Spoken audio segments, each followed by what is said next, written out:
The appeal in the name of UBS Switzerland AG Afriquia Gaz SA. Good morning, my lords, my lady. I'm Lord John Casey, and together with Mr Schwenniker, we appear for the appellant.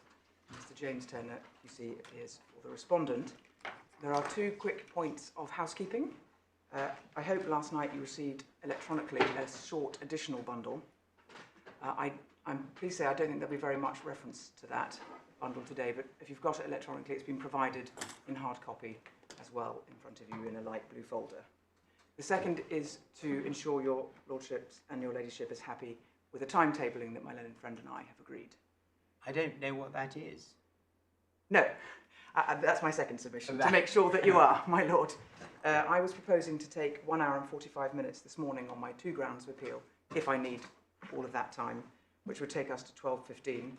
Mr Turner would then have his 1 hour 45 minutes on appeal, taking us to, on my grounds, taking us to 3 p.m. I would reply then for 15 minutes or less.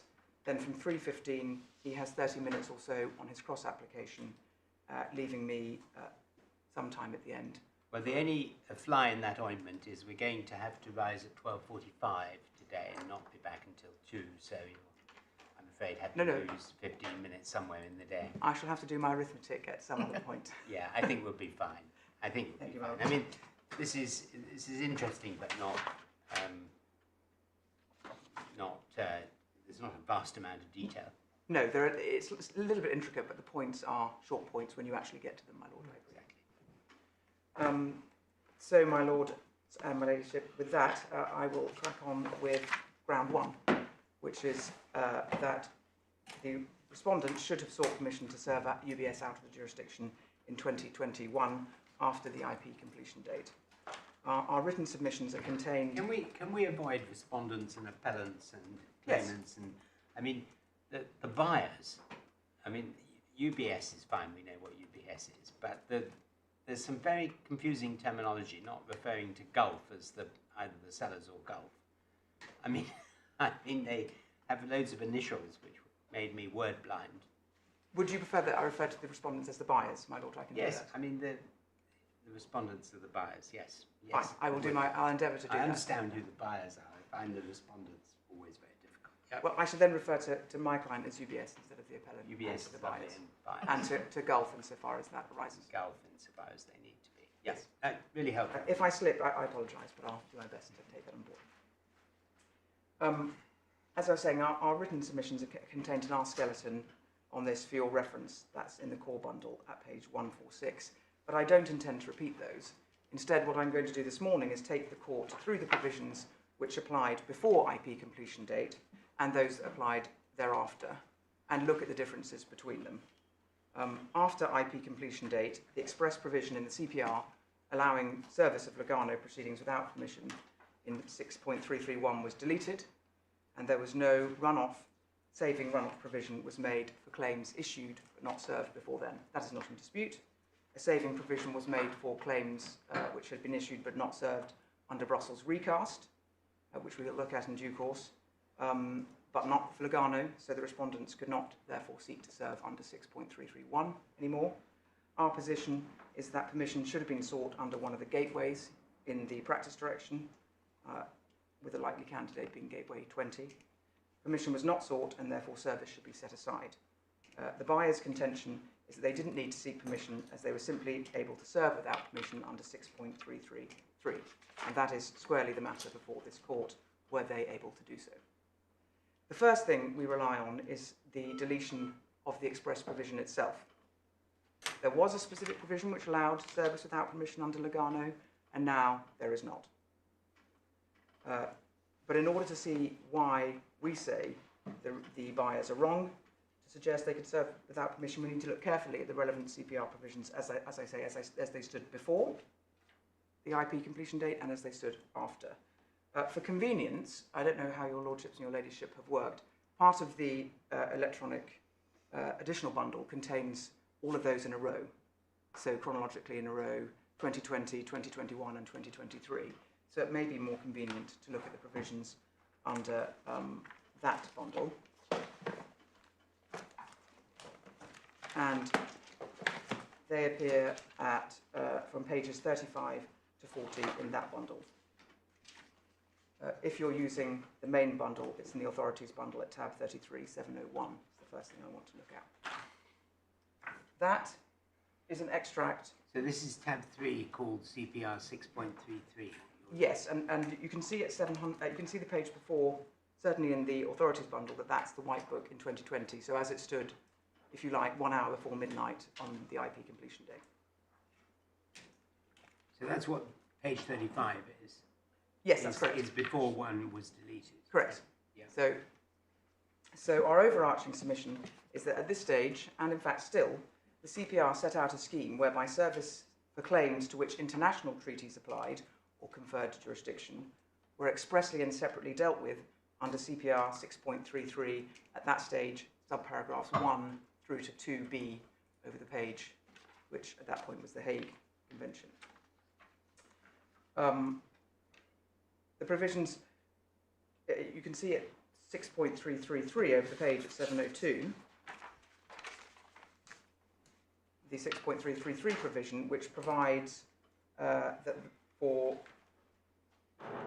other claims which the court has the power to determine other than under the 1982 Act, the Lugano Convention, the 2005 Hague Convention, or the Judgments Regulation. We'll come on to that later, but these are the words that were deleted with the exception of the Hague Convention when the change came. But we say that that rule, 6.333, was and still is a separate provision dealing with claims with which the court has the power to determine other than under an international treaty provision. Ms. John, speaking entirely for myself, you're going quite quickly, but we are getting a transcript, aren't we? Is that right? Yes, my Yes, lady, I will. right. Thank you for the note, I will. Thank you. Sorry, so 6.333 is a separate provision, you say, dealing with... That's right. It doesn't deal with the international treaty provision, it deals with other enactments, we say, and I hope to make good the submission that the CPR expressly said those words in 6.333 originally to make it clear that there were different regimes and rules applying, and not, as my learned friend suggests, that if those words did not appear, that international treaty claims just could and would simply fall under that provision. So, two separate schemes, and that was made clear. That needs a bit of unpacking, doesn't it? It does. And that's what I'm... Okay, you're going to unpack. That's what I'm hoping to do, my lord. So my first submission in support of this proposition, perhaps not the most important one, but it's nevertheless applicable. If my learned friend is right, that after IP completion day, his claim could simply have fallen within 6.333, then there would have been no need in the first place to have the different provisions of 6.331 and 6.332, 2A and 2B. There would no need for separate provision for Lugano claims or other treaty claims. But there always have been such separate claims, going right back over 40 years to the 1982 provisions of the old provisions of the White Book. They have always made separate provision for them. And if my learned friend is right, that was unnecessary from the outset, because they could all have just fallen in 6.333. Well, that depends which way around you look at it, though, isn't it? In the sense that 6331 and 2 are there, then 3 is a further provision which excludes Lugano and Judgments Regulation. So I agree. Cart and horse, isn't it? I agree, my lord. That's why this is only stage one of the unpacking. But what I'm hoping to make good is just starting off setting the scene, saying, well, they had a reason to be there in the first place. They couldn't just fall within under any enactment under which the court had jurisdiction, which is what my learned friend is saying. And I'm going to look at the provisions carefully to show you why it's clear that they were separate regimes.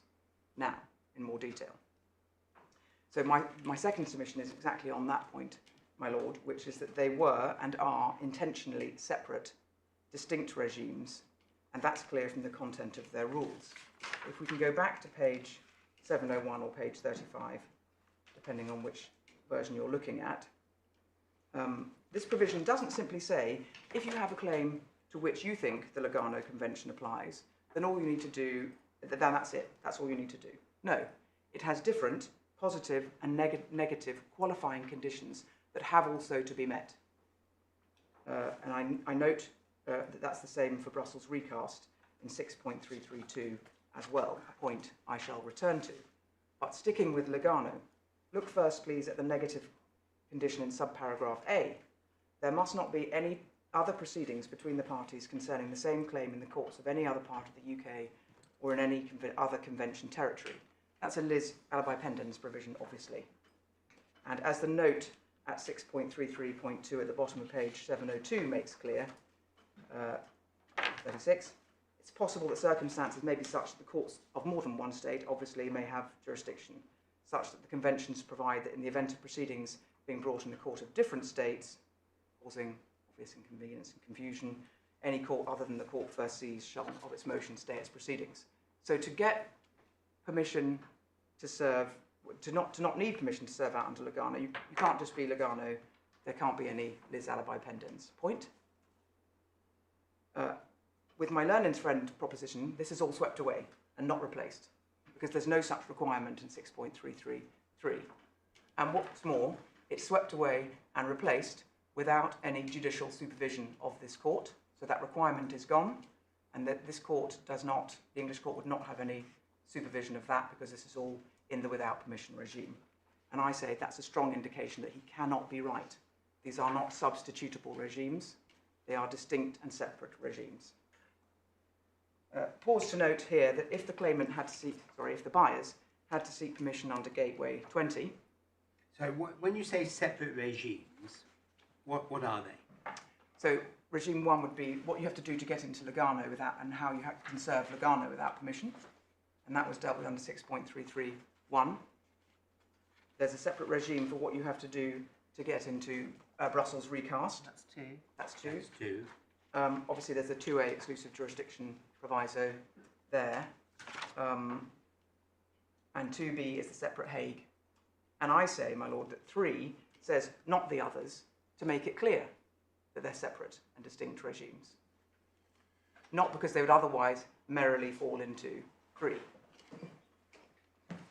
So, I mean, you're really saying if there was this separate regime before, it is to be assumed that the separate regimes continue thereafter, and if the particular words are to be construed in a particular way before, then they're bound to be construed in the same way afterwards. Yes, my lord.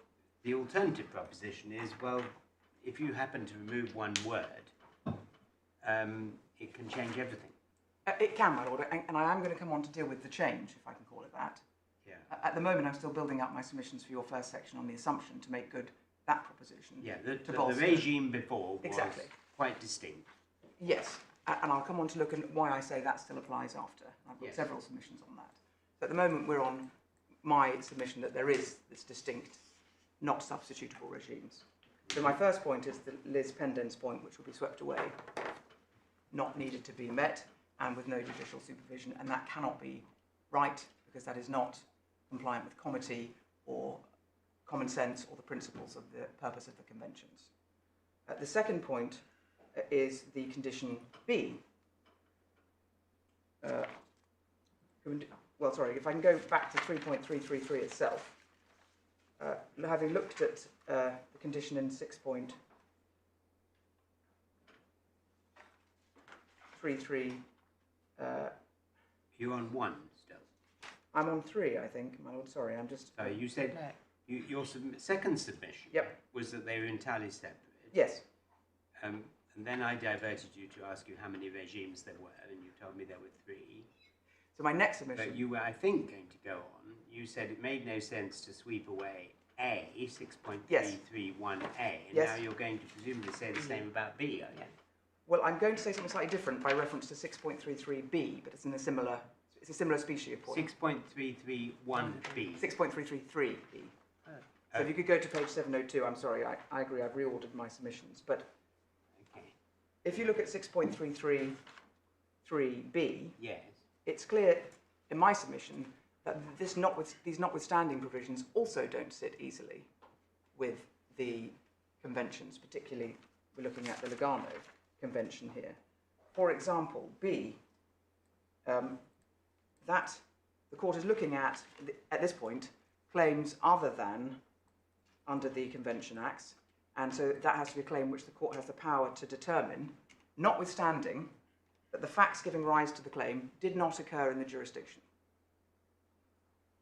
So one has the to word consider, notwithstanding doesn't make any sense in this context. well, I would It's, say, my lady, that it potentially runs contrary Yeah. to the structure and the content and the purpose of Lugano. Yep. Take, without turning it up, an obvious example, the contractual provisions in Lugano, where the events have to happen in the jurisdiction for England to take jurisdiction. Or take, for example, the tort under Article 5.2 of So it Lugano. doesn't sit with Lugano requirements. It doesn't, my lady. But that doesn't matter because of the wording has power to determine. So you only have the power to determine under that limb if it was within the jurisdiction. You're right, my lord. The notwithstanding, it's not a conditionality, for example. It's not a strict conditionality. My submission isn't as strong as the Liz alibi pendens point. It's a corollary showing that doesn't sit easily. You have to read that quite carefully. And it's clearly, and what that's appointed to, my lord, is it's clearly dealing with something else. And it's the word notwithstanding is your point. Yes, well, it's notwithstanding, and the fact that it's supposed to catch claims where the facts happened outside of the jurisdiction, but the court still has the power under the enactment. That's what it's tilting at, this provision. It's not, and Lugano is tilting the other way. The facts do have to happen in the jurisdiction under a tort claim. The harmful event has to take place within England, for England to take, English courts to take jurisdiction. So your point is that this is tailored for a situation which is something directly opposite to Lugano. Yes, Yeah. yes. And that's true whether or not the wording which then got deleted appears or not. Well, forgive me, it's not directly opposite. No, that's not my submission, my lord. Not It's not- directly opposite, It doesn't but run tilting. contrary. Tilting, I think I used the word tilting, yes. but not appropriate. Not appropriate, exactly. It's not my submission that they contradict, my lord, put it that way. Not at point B. You wouldn't have started from there if you were talking about Lugano. No, exactly, my lord.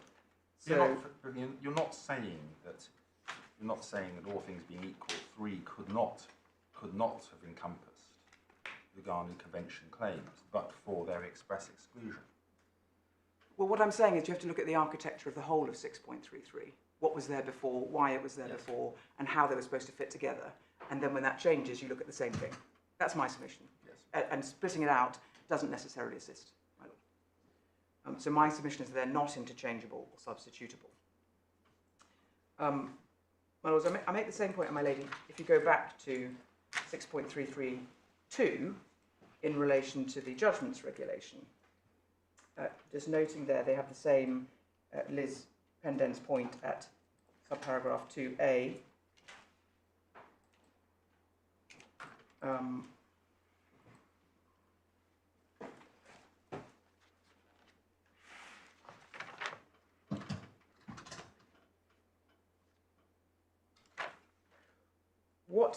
The reason this is relevant, my lord and lady, is that there was a saving provision, if you remember, for Brussels recast.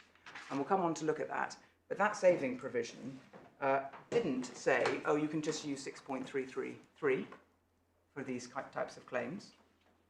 What it did was preserve this existing architecture. It said for a claim issued but not served before IP completion date, the old rules will apply.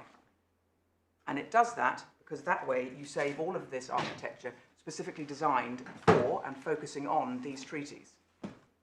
And we'll come on to look at that, but just to bear that point in mind there. And that's why I say that it's clear from the content of these provisions and the architecture of 6.33 that we've just been through that they're separate and not interchangeable regimes. And therefore, in my submission, the clause, other than a claim which the court has the power to determine other than the 1982 Act, is to make sure those are absolutely excluded, to underline that difference. Not because otherwise, as I say, they would simply fall easily in there. They cannot be, in my submission. Now, over the page should be, if you're in 36, should be if you're in the additional bundle, in page 37, should be the provisions as they stood immediately after IP completion date.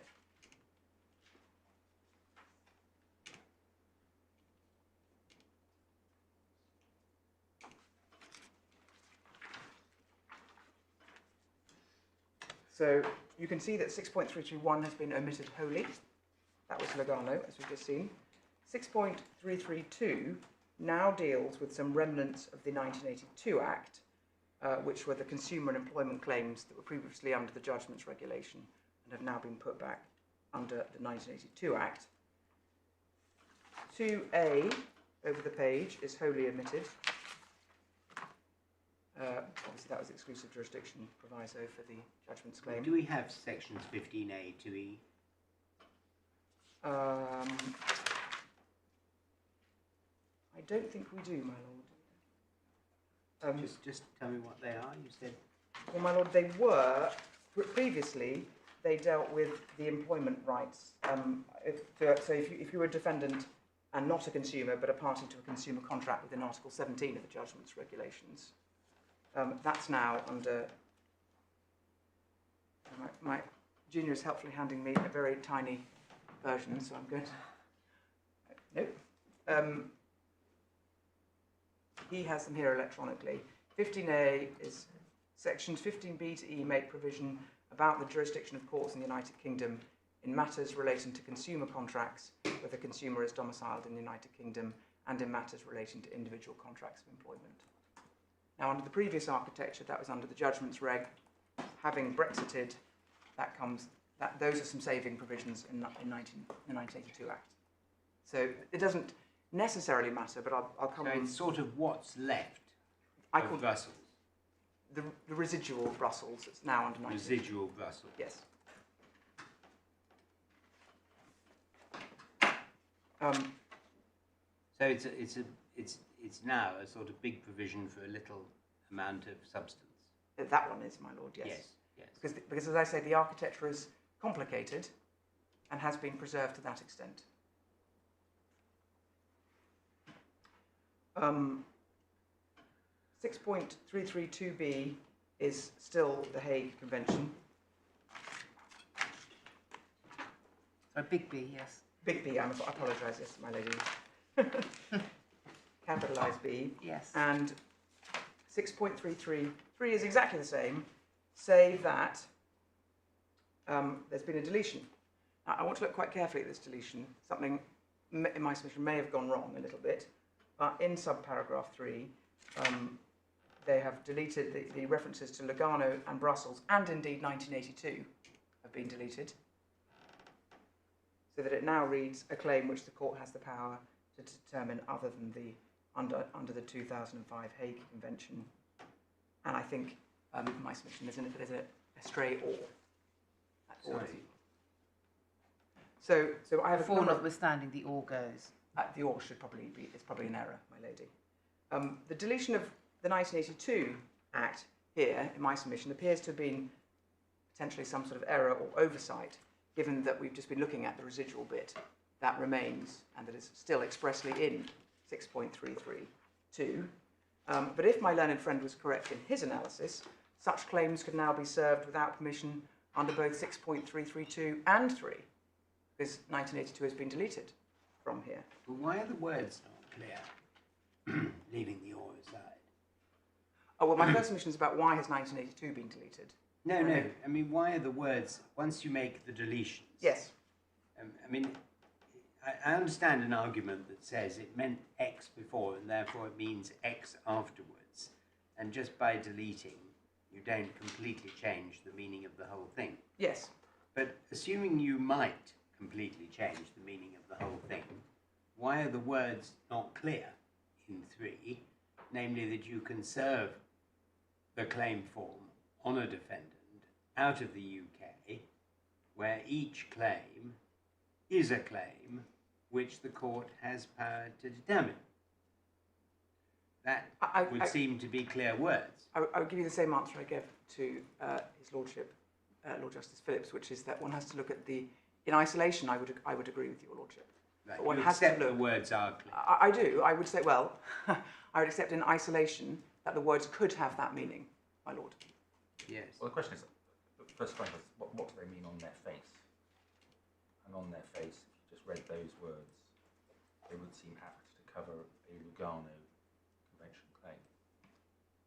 Well, my lord, that is quite possibly that is a possible construction, I would agree. But my point is, and I'm looking here at why that doesn't work, and it doesn't work. Although you still have your notwithstanding subsection B point. Yes. You still have that it doesn't sit comfortably. Yes, my lady. But subject to that point, well, that point survives. Well, that point survives, and I would say it'd be very strange to sweep away the Liz alibi pendens point. Can they really have intended to do that on a purposive construction? Can the drafters, and I've got two submissions about why I say that's, and the first one is a slightly less important one about 1982, and the second one is the architecture that was how Brussels was saved. Because Brussels wasn't saved in that way, my lord. It wasn't saved in, it can now go in 6.333. And that to me is another indication. Well, that's your big point. It is. There's another provision introduced. Exactly. But it's not a provision. There's nothing, if you're looking on the face of it, speaking of clear on its face on the CPR, there's nothing that saves Brussels here. If you read the White Book a minute after the rules, the minute after IP completion day, you wouldn't know there's a Brussels saving provision. You have to go and look in the notes. You have to go and do something else. So my submission is you can't just look, in this particular instance, at the face of the rules as they appear 1 minute after midnight, because something else has been going on here. So you can't do that for Brussels, and you can't do that for Lugano. But the oddity of 1982, as I say, is that the residual claims, and my Leonard Jr. has handed me a note for your lordships that the White Book in the authorities bundle at page 716 has a helpful note on sections 15A to E, if you have any questions about that. 716. Yes, that deals with the 1982 Act. So my first submission is that they've deleted, the drafters have deleted 1982 from this section, yet it's quite clear that 1982 comes in at 6.33 subparagraph 2 now. So my learned friend's submission, it could come in under 6.332 or 6.333, and that just can't be right looking at it, my lords, because 6.332 has the Liz alibi pendens provision, for a start. So notwithstanding, to use that word, I'm afraid, that it's been deleted, the Hague has been deleted from subparagraph 3, doesn't mean it can just now fall under both. Well, can we just examine that a little? I mean, it's all very well to say that it's slightly surprising that it could come in under 2 and 3, but why can't it be right? I mean, you can provide 2 parallel provisions that have different conditions and say you can do something if you satisfy parallel provision 1, and you can do the same thing if you satisfy parallel condition 2. I mean, it might not be very neat, but we have to bear in mind, don't we, that this is a hastily drafted transitional provisions to deal with I would say emergency, but to deal with something that happened very quickly, where there were millions of things that needed to be legislated about, and they may have done it in a slightly less than elegant way. Well, my lord, if I may say so, it's the first time anyone's described anything to do with Brexit as being hasty. It did actually take quite a long time. I mean, we had extended. It wasn't done overnight. No, I keep saying midnight, but took a long time.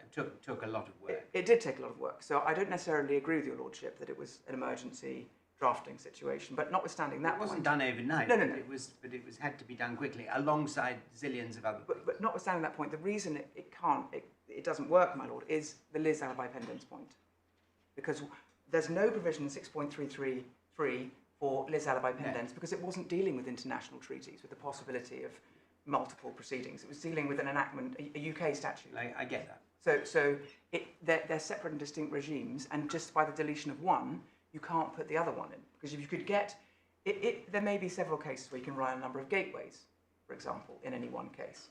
But where you've got a conditionality for an international treaty of something important as a Liz alibi pendens point, you cannot sweep that away and simply say, well, you could also fall into 3 and not have to meet that requirement. So you say that's the crucial point. I do, my lord.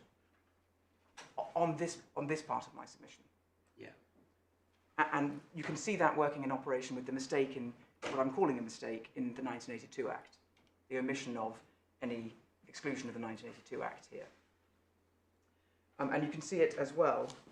This is going to be very small for me to read, but at the bottom of, after that section, there is as I said, my lord, you can't tell either from this provision what to do about Brussels now. It looks like you can't do anything about Brussels either. But what you have to do is read the note at the bottom of that page, which is internal White Book, page 279, to see there is no need to obtain permission to serve out with a claim falls within the transitional and saving provisions by Regulation 18.3a, forgive me if I don't read that all out, where proceedings were commenced before IP completion day and the jurisdiction is based on the judgments regulation. This provides in effect that where a claim to which 6.332 applies was issued before IP completion day in relation to service but not served by that day, then Rule 6.33 and 6.35 apply on and after IP completion day in relation to service of the claim form in the period for responding, as if those changes to the rules had not been made. So it's a saving provision harking back to the architecture. And I say the reason is obvious. It doesn't say you can now serve under 6.333, no problem, because there is a problem. The problem is that the conditions have to be met under the old architecture for this international treaty, regulation claim.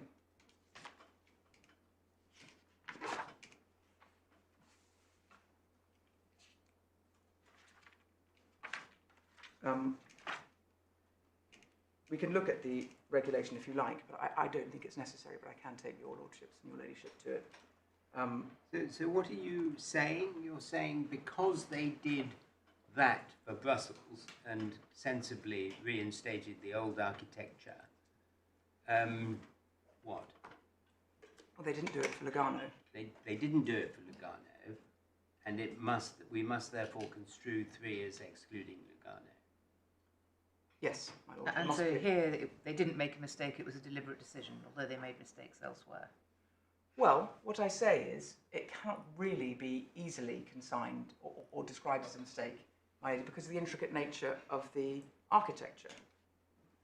Indeed, if it was an omission, that doesn't help my learned friend either, because there's simply no power to do it, my submission. Sorry, no power to do what? There's no power to serve without permission now, there's no right to serve without permission under 6.33 now for a Lugano claim. Specific saving having been made for Brussels. And I'll come on to look at the explanatory note my learned friend relies on. So my submission is, my lord, that this is the way... The explanatory note, I mean, sorry, but the explanatory note can't give power if there was no power. No. And neither does it explain anything that's particularly helpful to this court either in my submission, but I'll come to that. It doesn't get. I don't think my learned friend's submission is that it gives the power. No, I think he says what the judge said. He says what the judge said, which is the judge said the words are clear now. He does. And you may be right that it's all a bit inelegant, but it's good enough because the words are clear. I mean, I still don't see what your answer is. It's worse than inelegant, my lord. I mean, what I at the moment don't understand is if the words are clear, and I think you accept that they could be said to be clear, how we construe it as having, by reading words in. I mean, where does that method of construction come in? Except Lugano, or, how do we do that? Well, it's, as I say, it's a process of looking at the architecture of the provision as a whole. What is it, a purposive construction? Yes, it would be, I suppose it would have to be, my lord, but the omissions are important when you look at omitted. The structure of the existing provisions haven't just been deleted and they've disappeared. We don't just have 6.33 is now 6.331. The omissions are an important part of how we've got to this point. And the fact that they're expressly omitted means that one has to go back to look, for example, for Brussels. Well, what did it say before? Does Mr Benyon say that you construe statutes by reference to what's been omitted? Well, my lord, I would point out that my learned friend is construing the statute by what's been omitted, not the statute, this provision by what's been omitted in any event. I'm saying on the face of it, these still provide for 2 separate regimes because you've still got 1982. Well, he's not, to be fair, he's not doing that. He's not construing it by what's admitted, he's construing it by what it now says. Well, so my submission there is that doesn't work for the 1982 Act, which still has the original, if you like, architectural structure in 6.332. And one has to look at why that is and why that doesn't also fall in 6.333, notwithstanding the fact that it doesn't appear in the exception. Well, I'm not sure you would accept that it doesn't fall within 633. Well, my submission is that it shouldn't fall into both because of the lis alibi pendens point and because of the tilting away from the international treaties point. This is not a provision which was supposed to deal with this type of application. Can I just check out something I'm just not sure about? This point you're now making about the omission of lis alibi pendens 6331. Is that something that was argued before the judge?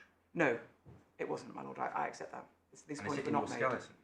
It's not in my skeleton because So this is a new point. well, it's a new point. But I'm what I did in preparing for this hearing, my lord, was to look at the provisions as they stood before and after, because I still make the same point that the deletion of those words didn't mean. I made the point below to the judge that there were two distinct regimes. This is just an elaboration of that submission, but I accept squarely that I didn't make the lis alibi pendens point to the judge below. But it was my submission below that they're two distinct regimes. If it's right, it's right. I'm afraid I'm not. If it's wrong, my lord. That's Exactly. So my first point to answer your lordship's question about what the statute looks like now is that, and can I just rely on omission in previous iterations? And I say I can for two reasons. One is that I say, on my case, the 1982 Act shouldn't fall within both provisions and doesn't, and that the omission is important. The fact they're omitted is important because you have to go back to look for Brussels to see what the architecture was. So it's not just a blank page. It actually says omission. Now, that means one has to refer back to look at Brussels to see what happened, and by comparison, that is not what you're doing for Lugano in my submission. What you're saying really is that something has gone wrong with the draft. Well, what I'm saying is that there was a withdrawal treaty with Brussels, which specifically, that's what the 18.3a does, which preserves jurisdiction for Brussels. There was no such withdrawal treaty for Lugano, and nothing was done. So I thought you were saying not that it was a mistake, it was a deliberate decision, or we should be Well, treated. It can only be yes. a conscious decision. Exactly, my lady. It's not just a deliberate decision that it should go on to 6.333, and you can see that from the way that Brussels was dealt with. That's why I said it's not so easy to say it's a mistake. It's not clear what happened, is my answer. It's clear that after IP completion date, there were still cases where there was jurisdiction under the Lugano Convention. Yes. So, insofar as the rules do not cater for that, on the face of it, 6.333 would apply. So you must say, mustn't you, that it was a mistake to delete the words the Lugano Convention. Because if the words Lugano Convention had been left in 6.333, that would have been entirely, would have coincided with your construction. Well, Deleting those words when there were still Lugano Convention cases must be a mistake. Well, I don't say that, my lord, because then if you were right, if that were right, deleting the word Brussels would also be a mistake. So how many mistakes have gone on here to support? Well, you would say that deleting the 1982 Act was a mistake. Well, what I'm saying So that's is... gone wrong to that extent. Well, so I'm saying that's not the way I look at it, my lord. What I'm saying is that what the drafters did was something a little bit more simplistic, and whether you characterise it as a mistake or not, it's not a matter for me to say, but they deleted all references to Brussels and Lugano, because going forward, we were out of Lugano and we were out of Brussels. And that included this one. Now, you might say, could something more sophisticated have been done in 6.333? Maybe. But what was done? They just deleted all references, so going forward, for those run-off claims, you didn't have an ancient old reference that would have to be removed at another iteration. So I think putting, or this may not be the right question, but it's just odd, isn't it? You preserve Lugano jurisdiction. Why would you not preserve the service out provisions Well, so for Lugano jurisdiction then? What reason might there be? Well, I can give you one, my lady, I hope. I'm not saying Mr Turner is left here and his clients are left here with no way of serving my clients. I say they need to apply for permission, and I say they needed to do so under Gateway 20, which is, if your lordship and your ladyship is aware, is similar to 6.333. It's a power under any other doesn't say enactment anymore, but a power that the court has otherwise to determine jurisdiction for the case.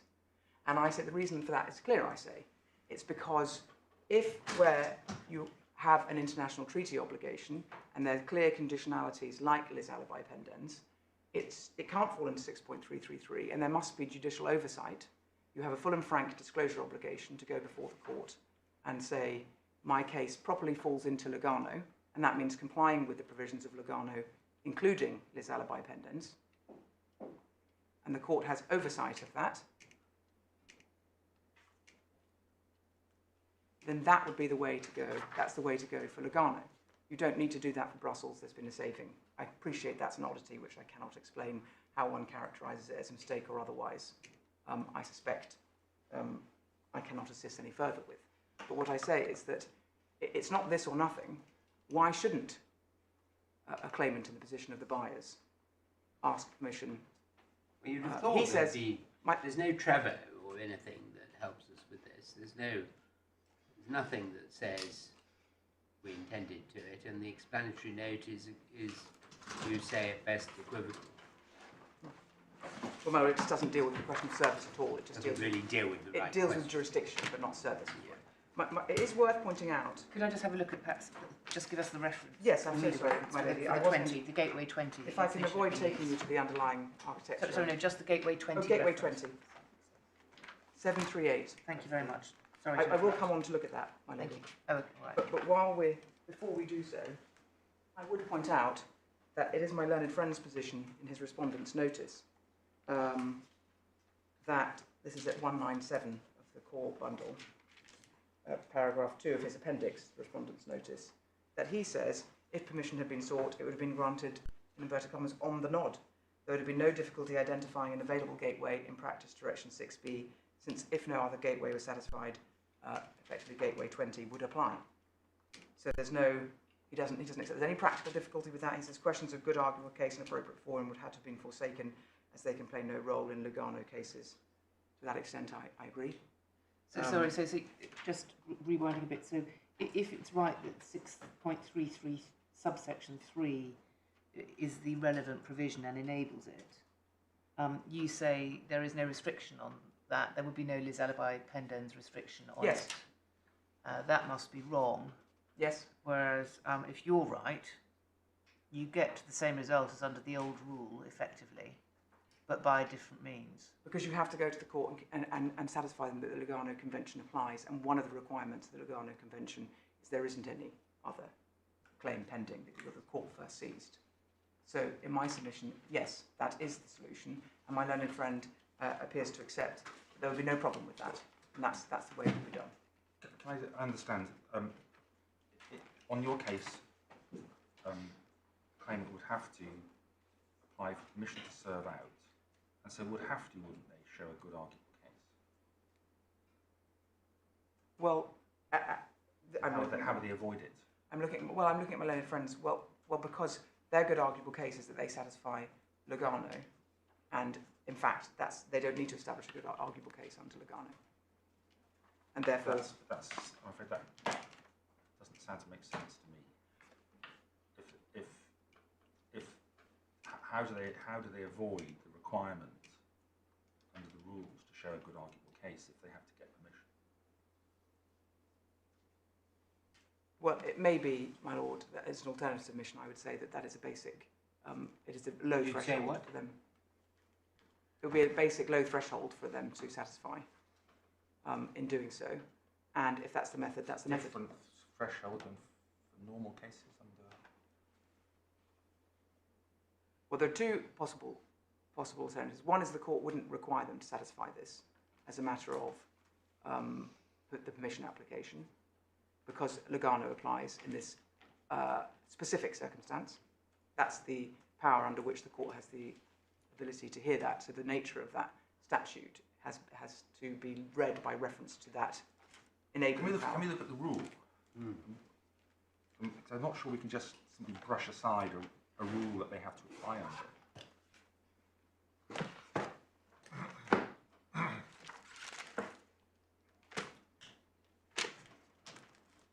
is it 637? Yeah. So an application for permission must set out B, the claim for these entities was success, etc.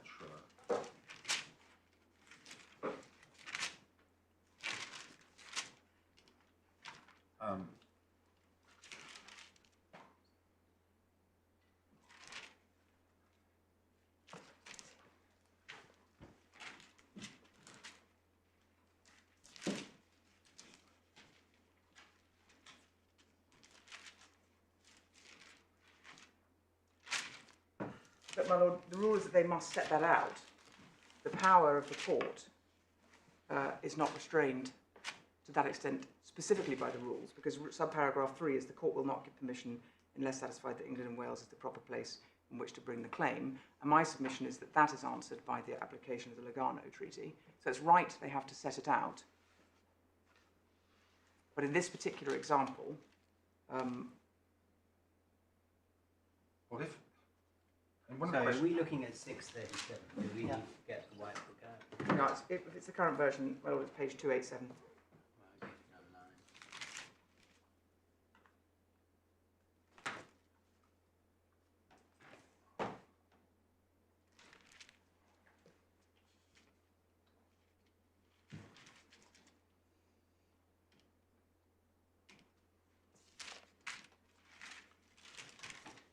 Yeah. Well, if your lordship is right that that's a barrier, what the court has to face is a difficult question between which requirements are swept away and which are kept for this international treaty case, because how otherwise would the Liz Alibi Pendens case be properly dealt with by the court on a without permission wave through, or on a with permission where the reasonable prospect of success is not treated in exactly the same way for this specific purpose? well, it would happen in the exact same in either case, wouldn't it? Because what would happen is the defendant would apply, would challenge jurisdiction on the basis that there was this alibi pendens. And that would be the case whether it was under the old section 33, rule 33, 33.1, or under the new 33.3. In either case, the only thing that happens is the defendant applies the challenge jurisdiction.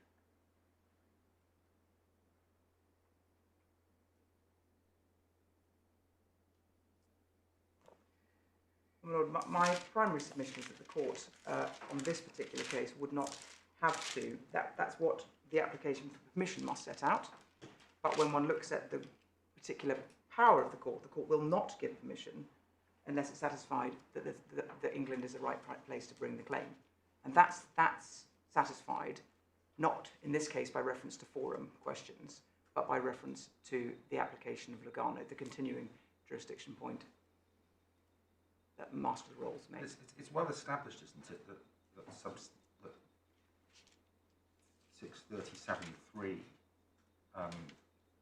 introduces a forum non-convenience test, or in fact the reverse non-convenience test. Why on your reading would the rules have been amended so as to require a party to apply for permission, but somehow in so doing, remove the need to satisfy the court that it was the convenient forum? It means not only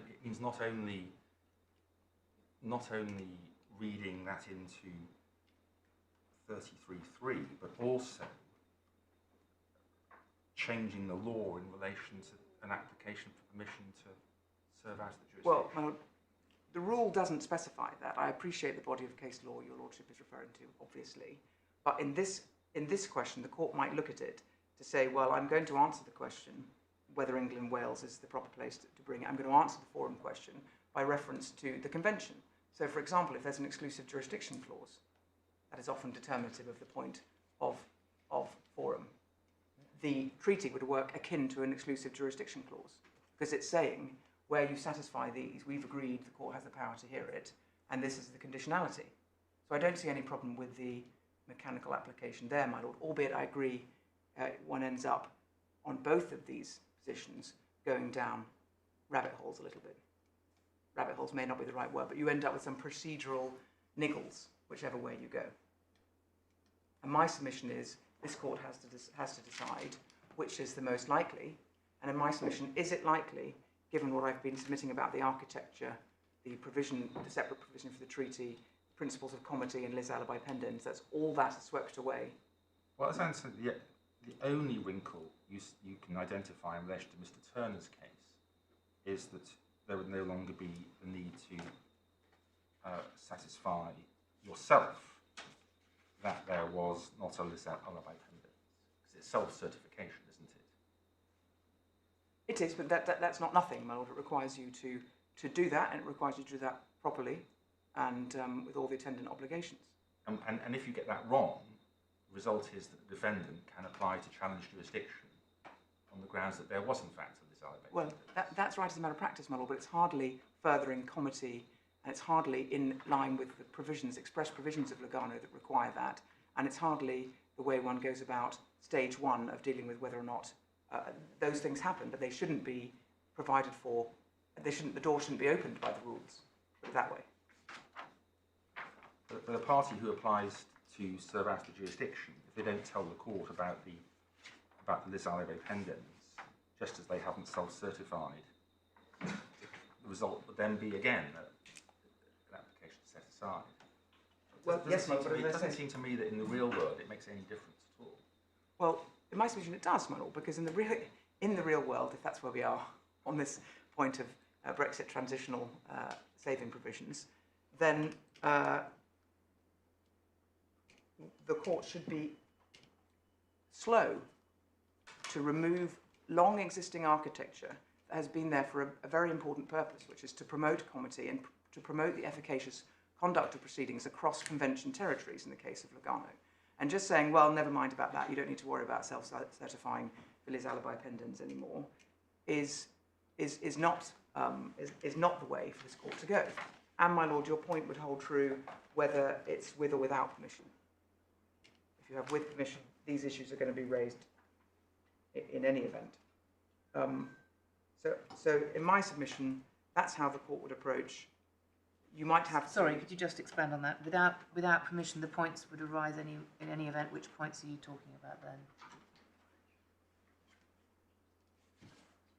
Whether or not you need permission, if the defendant challenges that there is in fact a lis alibi pendens, or Lugano doesn't apply, it would have to be heard in any event down the with permission route or the without permission route. Yes. So I'm not sure that the procedural follow-on from either of these routes gives us the answer.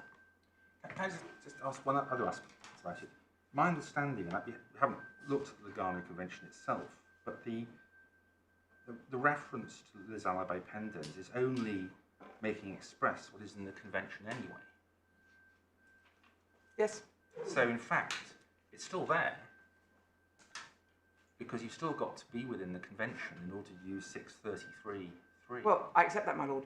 I don't say anything different. I say that the point is that this court has interpreted its requirement to ensure good, efficacious conduct of proceedings by having a specific lis alibi pendens provision always in there, notwithstanding that it's... And that's the point of self-certification, if that's how we're referring to it. Not that it can all just be swept up into a ball under what the convention requires under 6.333. That's what you're being asked to sweep away, and I'm saying there are good reasons not to do that. And there are sweeping away something that doesn't add anything. Well, it does, my lord, because it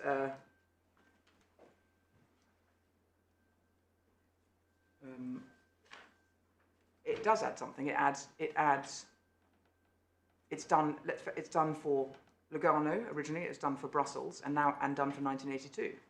So it does add something. It adds the promotion of comity and good, efficacious conduct of proceedings to the matters. Can you remind which is the provision in Lugano? Article 27. Yeah, 27. Article 27 of Yes. Lugano, page 12. And it provides automatically that the second jurisdiction must stay the proceedings. Yes. Could the existence of, looking at the old 633, the lis alibi pendens clauses in relation to be explained by the absence of such a requirement in the 1982 Act and Brussels recast. Do you see what I mean? So we get A, and in each one of 1 and 2, in fact, in the Lugano Convention, as my Lord points out, Article 27 already caters for it. Is that the same position for the 1982 Act and Brussels recast? Marie, I have to check the position. Yes, that might explain, as it were, what might otherwise be unnecessary. My recollection is that there is a provision in Brussels which requires the court first seized. I can't remember exactly what it is, and I'll check it. Thank you. I might check that over the lunch break. Thank you very much.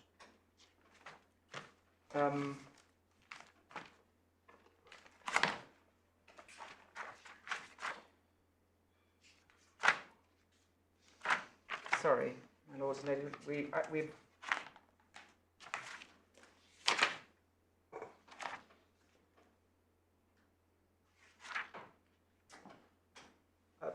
I was going to take your lordships, just looking at the time, to the explanatory note, but my submission on it is short, which is that it doesn't, it takes my learned friend's argument no further, because they argue here, as they did below, that explanatory note explains why the legislature made a provision for service of transitional Brussels recast claims, but no such provisional saving for Lugano. And they say that's done to achieve compliance with the UK's obligations under Article 67 of the Withdrawal Treaty. Well, again, this is all very strange thing to do if it can just fall into 6.333. My first submission. But in any event, the judge accepted that explanation below. As I say, it's strange if you're now right. Oh, I'm very grateful to my learned friend who informs me that the Brussels recast Lispendent's point is Article 29. Thank you. I'm sorry, I don't have a reference. It's always +2. Yes. That's the bit to remember. Oh, that's true. Thank you. I'll remember that for future reference. Well, it's not always +2. Oh, I'll have to remember that now for future reference as well. So back to the exciting explanatory note. I say the explanatory note doesn't take matters very much further. It's not what the explanatory note says, and it's a red herring because in any event it doesn't help at all, as we've been thrashing around this morning with what happened with Lugano. Let's be clear what we're looking at here. Is this page 29 of the authorities bundle? I think it's at 39 of the authorities bundle, my lord.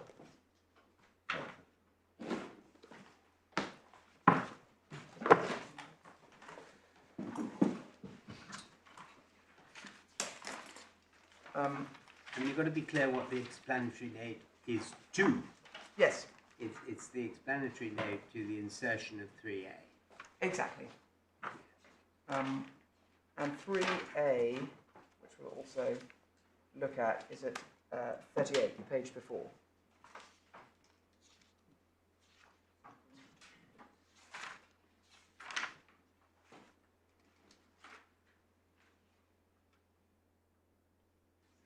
So it is possible, isn't it, that you could have put 3A in under the mistaken impression you needed to, because you'd made a mistake as a draftsman about the scope of 3.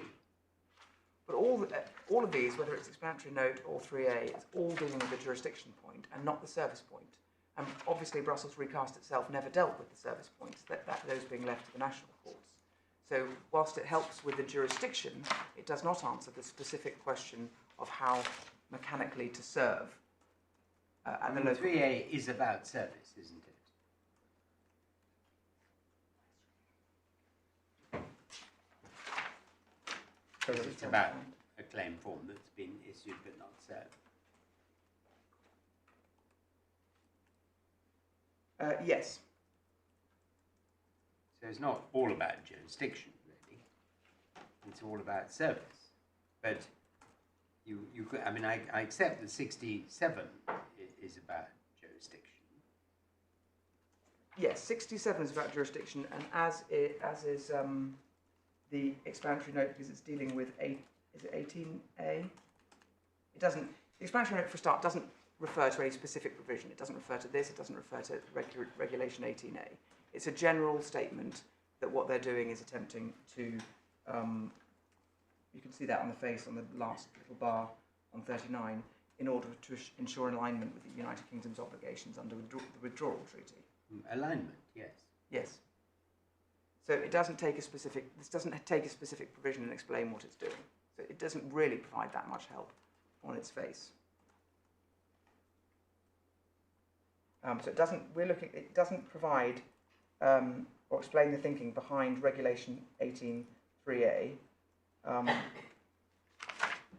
In any event, Regulation 18.3a itself wasn't required to be inserted by Article 67, and that's at page, Article 67 is at page 31 of the bundle.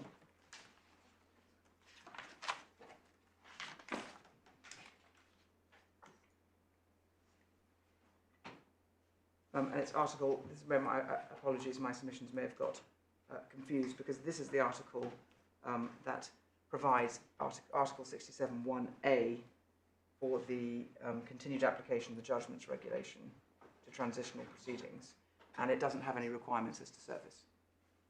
So while 3a does, the bit that the explanatory note is referring to doesn't deal with service at all. 3a does because it's inserting the rule.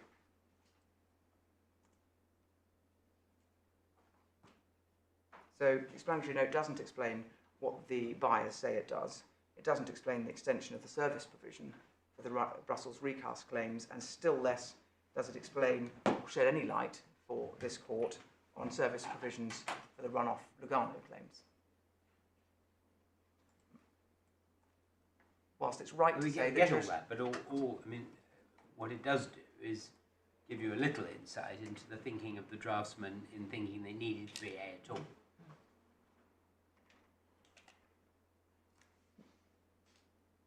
Well, the explanatory note doesn't do that, or the existence of 3A might give us that, but the explanatory note only provides in relation to Article 67 and Article...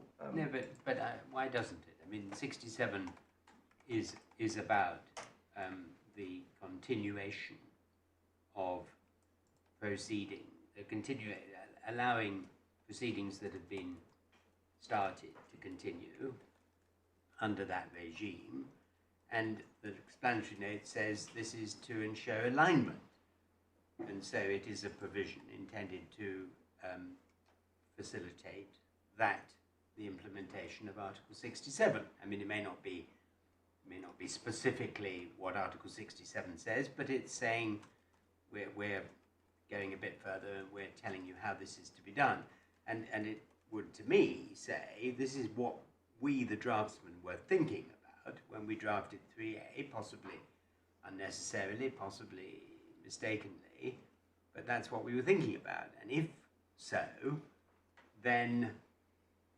it's an explanation for it having come into being when strictly it wouldn't have been necessary. Well, you may well be right, my lord, and having listened to that, I can't... I mean, if so, it sort of, it doesn't, as I think the judge said, I mean, that seems to be an explanation, but there it is. Well, it doesn't seem to assist one way or another, because the fact is, my lord, the main point I take from all of that is that this architecture was considered to be necessary, if my own friend is right, if your lordship is right, in order to ensure alignment with that. You had to go back to the old rules, not have 6.333. That at least is clear. Well, it doesn't completely give an answer to the new construction of 6.333. No, it doesn't, my lord. No. And so it doesn't help. So it doesn't really help one way or another, is my point. Yeah, no, I get that. Can I ask a more fundamental question? Is it not contrary to the spirit and nature of conventions such as the Lugano Convention to require, to provide for the court to have to give permission at all? I'm sure the whole point about the convention is this provides a jurisdiction, a binding jurisdiction on the courts as well as the states to take jurisdiction in these situations, or not to take jurisdiction in other situations. And why is it consistent with that to require the permission of the court to serve proceedings that fall within the convention? Well, the convention doesn't help with the national rules of service at all. I'm not sufficiently au fait to know whether across those convention territories they differ greatly, or whether some require permission, or some what hoops you have to jump through at a national level. It simply doesn't cater for those. My submission is that properly applied, what the national rules are for how one affects service. I don't think it doesn't. My submission doesn't actively undermine the convention to require permission. All it's asking the applicant in that case to do is to say it falls within Lugano. So in no way. It's noteworthy that where cases have, since their inception, fallen within Brussels recast or Lugano, our rules have never required permission, because it's been self-evident from the fact they fall within those conventions that there is automatic jurisdiction, subject to any challenge to say that they are not within the conventions. So why would you suddenly, in relation to these relatively few transitional cases, introduce a permission requirement which has never been thought to be required before? You say simply because of this alibi pendens point. Well, I say, my lord, that just because we haven't done it before doesn't stop anyone from doing it now, particularly when you've got a run-off situation of potentially a dwindling number of claims to deal with for a short amount of time going forward. Then it seems to me, in my submission, there's no bar. There's nothing wrong with applying for permission. It's not contrary to Lugano to make sure that all the requirements of Lugano have properly been met before service out is effected. It's not a bar. Well, is that enough for you to say it's not a bar? I mean, what we're looking at here is some provisions which on any basis are less than crystal clear. And even on your own submission, you say that there are errors within the draft. I think the only error, sorry, just to be clear, I should be clear on it. The only error I say that is clear on its face is the inclusion of the word "or," and that should be deleted. Everything else, my lord, I say is possibly an error. Sorry to interrupt. That's what I say. I thought you said the exclusion of 1982 is. Well, yes, it's unclear why that's there. That looks like an error to me, but I don't go so far as saying as it positively was an error. Well, once you have legislation which, at the very least, is open to interpretation, we've got to look at the mischief, haven't we? The mischief which is being sought to be addressed by these provisions. And it's very hard in my provisional view, looking at this, to see that there's any mischief which requires the creation of a requirement to obtain permission in relation to transitional Lugano claims, where that requirement wouldn't otherwise have arisen. Why would the legislature have done that? Because, my lord, you're not going to like the answer to this question, you might consider it circular, but because 6.333 cannot simply just apply in my submission. Because that would be to sweep away the lis alibi pendens point that's required to certify. It's not like my first submission, I understand, but my first submission was that 6.331 doesn't just say, have you got a Lugano claim, put your envelope in here, or you're in this bucket. It requires more than that. So there are requirements to comply with the permission, but without permission. Forgive me, but I think we've been round this, haven't we? The requirement that there's no lis alibi pendens is already in the Lugano Convention, so it isn't actually an additional requirement. Maybe it's sorry, I meant that it's always been expressed in the rules that that's had to be there, and it has had to be there for every single, what I might call international treaty or regulation or convention. And therefore there always have been requirements on applicants to do things. And the fact that that requirement has slightly changed to be a with permission application isn't such a great big leap, is my submission.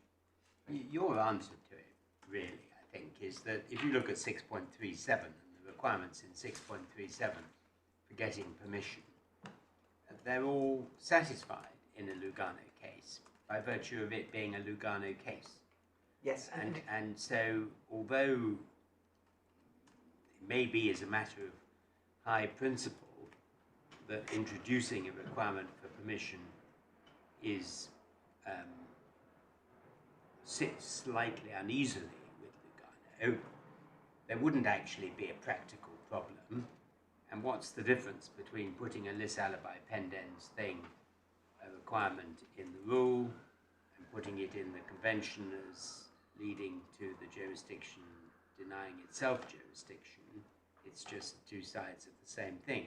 So it's not conclusive, you say, that you've introduced permission which sits uneasily. It's no more than a point.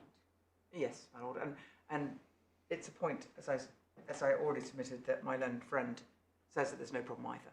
That he could I mean, just you write have on to Gateway satisfy 20. us that your construction, that the history of the construction leads to your conclusion. Yes. And for my part, anyway, I think that's where this point ends. I mean, I sort of think that if you're right, as we said earlier, you're right, and if you're wrong, you're wrong. And what about Article 62? Well, I was thinking that, my lord, looking at the time. My lord, I was going to make a point about the gateway, not a further point about the gateway, Yes. which is one short point, Yes. which is my learned friend. There has to be a difference between 6.333 and Gateway 20.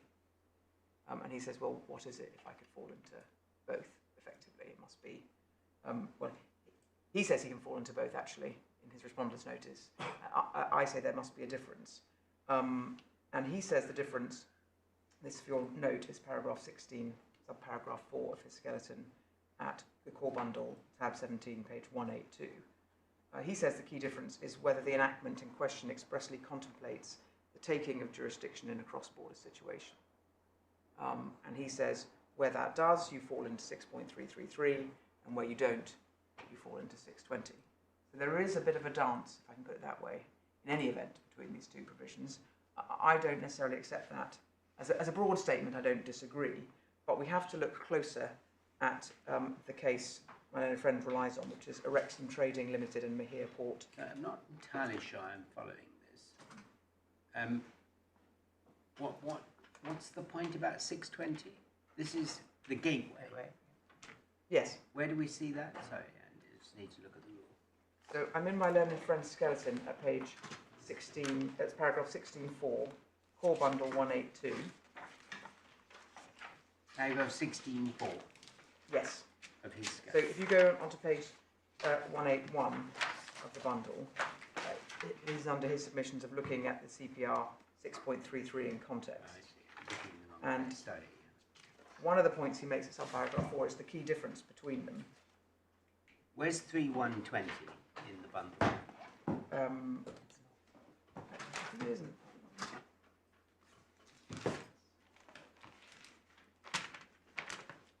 My lord, it's in the authorities bundle tab, I think 35 at page 738. Yeah, I'm grateful.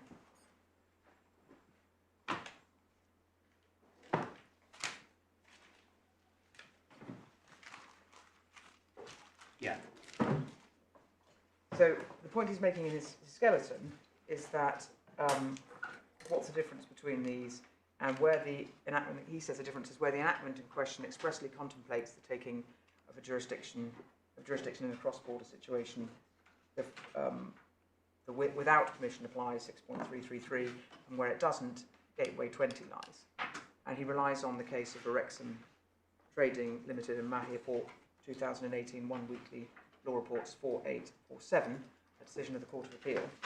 And in the authorities bundle, that's at page 455, tab 21.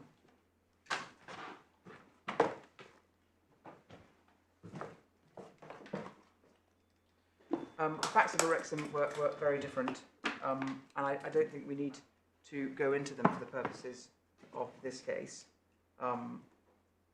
because what the Court of Appeal was looking at in the case of Erexim was cases in which prima facie both 6.1333 and Gateway 20 apply. And what it was said in those cases is the relevant distinction is whether or not the enabling enactment expressly contemplates the taking of jurisdiction in a cross-border situation. But if we go to 467 of Lord Justice Lewis, which is Lord Justice Lewison's judgment,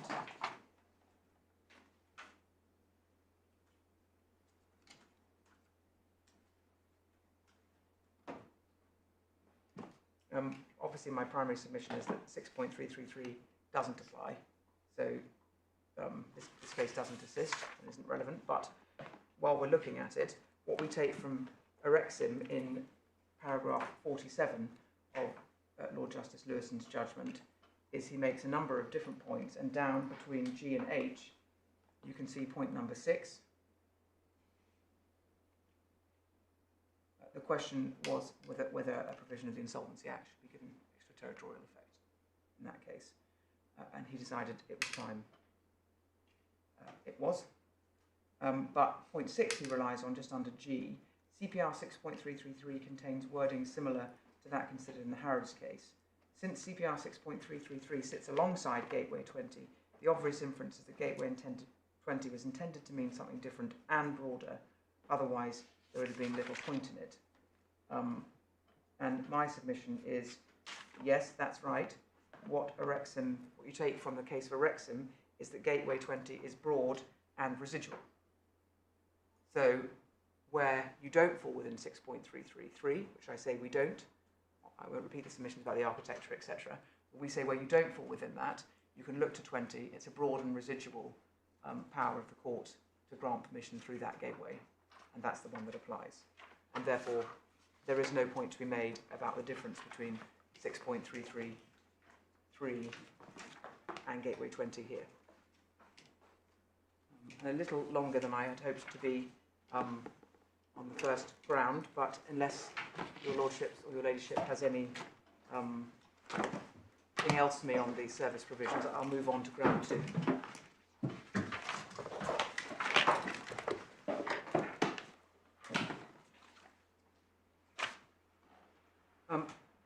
My submission, ground 2, is we say that the judge erred in holding that there was jurisdiction under Article 6.2 of Lugano.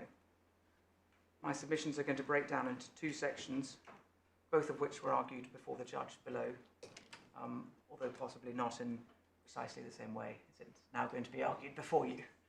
The first question is a threshold question. Does the English court have jurisdiction? The second question, my submission at least, is a discretionary question. Is there a discretion? And on the facts of this case, if there was, should the English court have exercised that discretion? So my first submissions are on the threshold. What is the test for Article 6.2 of Lugano? And Lugano, the relevant provision of Lugano is in the authorities bundle, tab 1, pages 6 to 7. Probably don't need to turn it up if you've got it in front of you. What we say that means, the test is that you need to have non-abusive third-party proceedings. I'll break that down. Non-abusive, we're not taking the point that there's any abuse here. So the question for this court concerns third-party proceedings. We say that's defined in the relevant case law as proceedings which are sufficiently connected to the main claim, and we make 2 points in relation to that. So I'll be making 2 submissions on the threshold question. Firstly, that there was not a sufficient connection to the main claim in the third-party proceedings ever, and therefore there was no risk of irreconcilable judgments. And secondly, that even if there were, when the court came to decide the question of jurisdiction, there was no main claim such that there were no third-party proceedings, and there could never have been any risk of irreconcilable judgments. So the first point, sufficiency of connection. For your note... if your first point is all about jurisdiction, how can you say that if you had jurisdiction when the main claim existed, you lost it when the main claim settled? I'll come on to that. That is the key question, but I will address you on that point, my lord. Because I have 2. That is my primary submission. I do make that submission. That's your second point. Yes, right. My second point. And I do say that if that doesn't fall under the jurisdiction, it nevertheless falls under the discretion. Yeah. So that's how my submissions will break down. So just for your note, this is in our supplementary skeleton, which is the case I'm about to refer to in the core bundle at tab 16, page 162. In his skeleton argument, my learned friend appears to be submitting that it would be sufficient to found a connection between the main and the Part 20 proceedings for for the purposes of Article 6.2 if the choice of forum doesn't amount to an abuse. And he says that's all you need to do. And that's a new point. That was not argued before the judge below. Below, my learned friend accepted that sufficiency of connection is necessary, and the judge correctly. Is there European authority for the proposition that a sufficient connection with the main claim is required? I'm going to be taking you through it, my lord.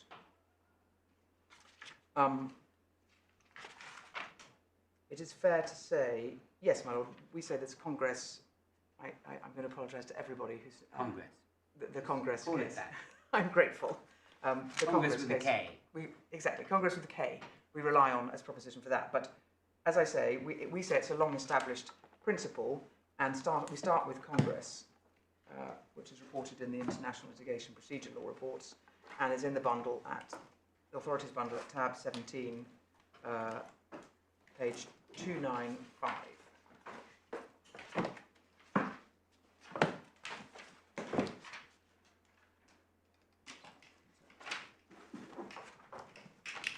Like quite a lot of European authority, it's quite short, mercifully short, you might say. The case starts at 286.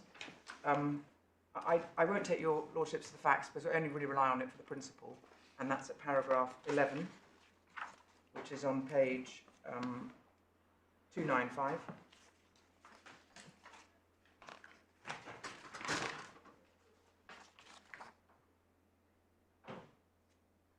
Article 6.2 confers a special jurisdiction with the choice of which depends on the plaintiff's option by reason of the existence in a specific situation, of a particularly close connection between an action and the court to which it may be referred with a view to the efficient handling of proceedings. So, And that refers back to Zamafa, does it? I believe it does. It does, in the footnote. Yeah. So, we say the case law, obviously this is 1990. Have we got Samafa?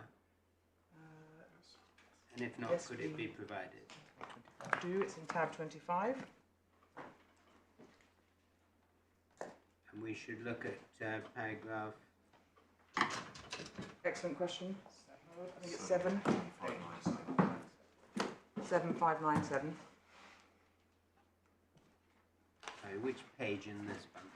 597. 597. Thank you. Paragraph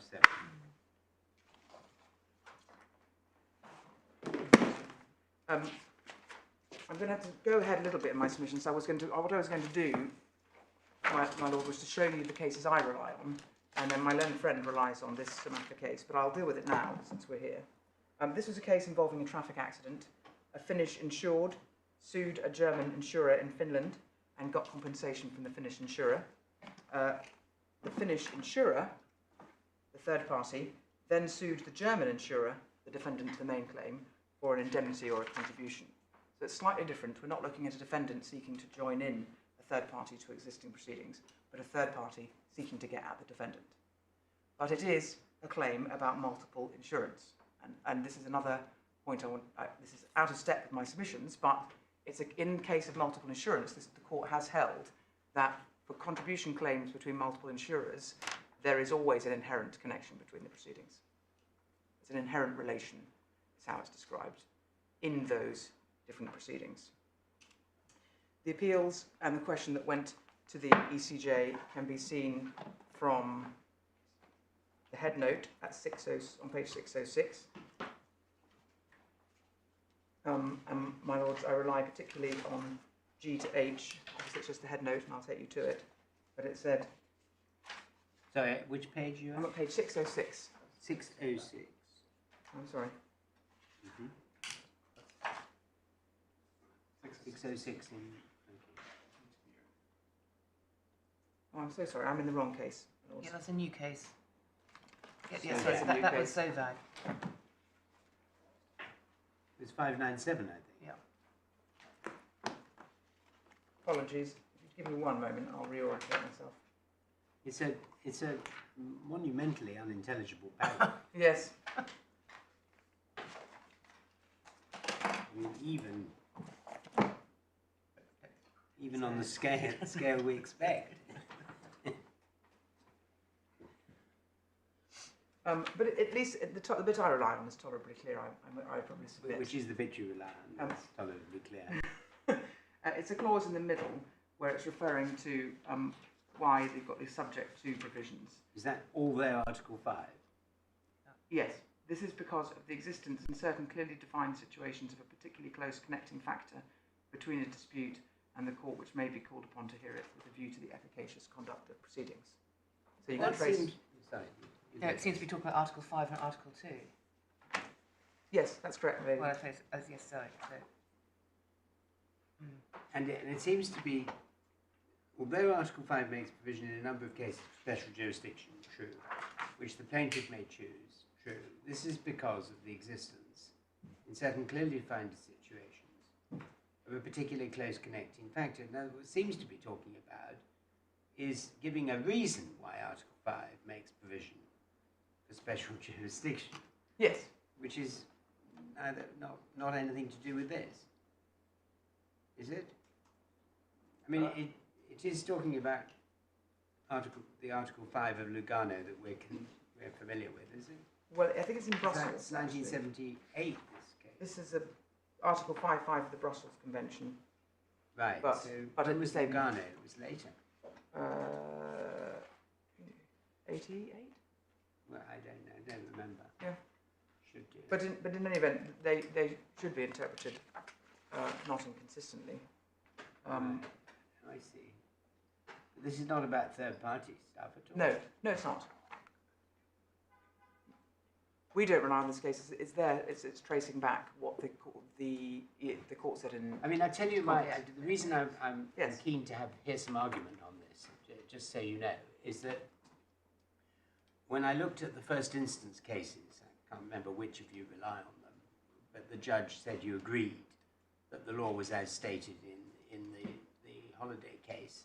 Yes. By Mr Justice Williams. I just asked myself idly, where do these funny requirements come from? And if we're being, I mean, this is an unusual case to come to the Court of Appeal. I know there won't be millions of Lugano cases probably, but there may be more. And I would, if we're going to say that the judge proceeded on an assumption that was either right or wrong, I'd like to know why. No, it's not an idle question at all, my lord. I understand your it's quite important. lordship's curiosity. Yeah, no, and no, it's right so to say it's not just curiosity. No, absolutely. It's not idle curiosity at all. It's attempting to understand what the English case law says and why. Yeah. And indeed, if there's any other case law. Because the judge said that Justice Williams had reviewed the law and had reached conclusions which you both agreed. And I know there's an argument about whether you can now not agree it, but we have to give a judgment. And if we do give judgments that state the law, then we want to make sure that it wasn't just because somebody agreed it a few cases ago. No, understood. So we rely primarily on Congress. I appreciate, as Her Ladyship pointed out, it refers back to this case. Okay, well, let's but go back by way of go back analogy, to Congress. it's by way of analogy. It must be, because it's obviously a different convention and a different provision. But back in Congress, which is back at page 295 of the authorities bundle,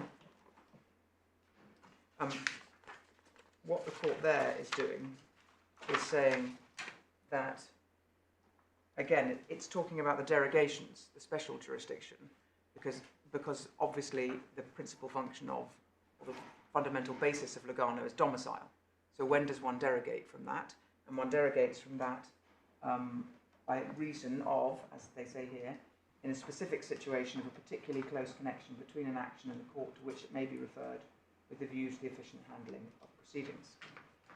So we say that as a clear statement by the European Court of what is required for Article 6.2. Well, is that right? Isn't it explaining Article 6.2? It's not saying that there's any superadded requirement, is it? Well, it's explaining what is meant by third-party proceedings, what's required for that to be met.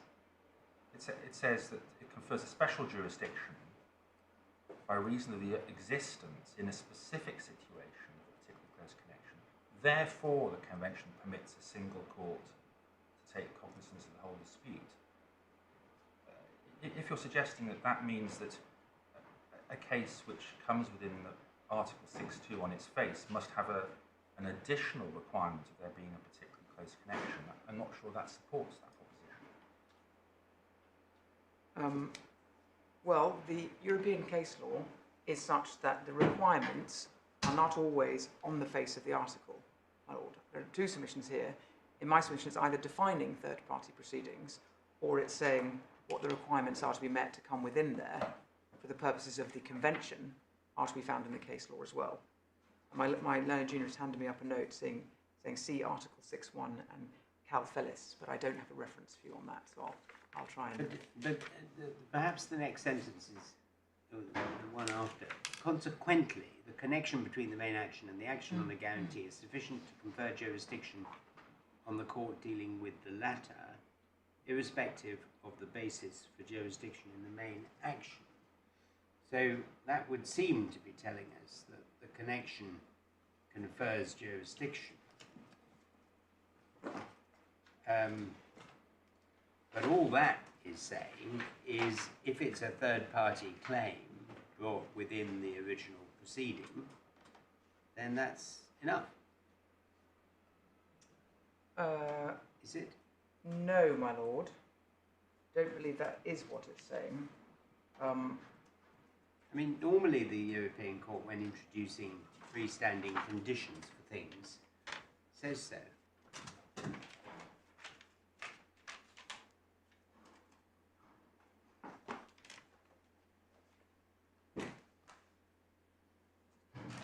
Well, obviously, in this case, they're dealing with a guarantee, so... Yeah, but that's because the word guarantee is in the article. Yes. But it says or other third-party claim.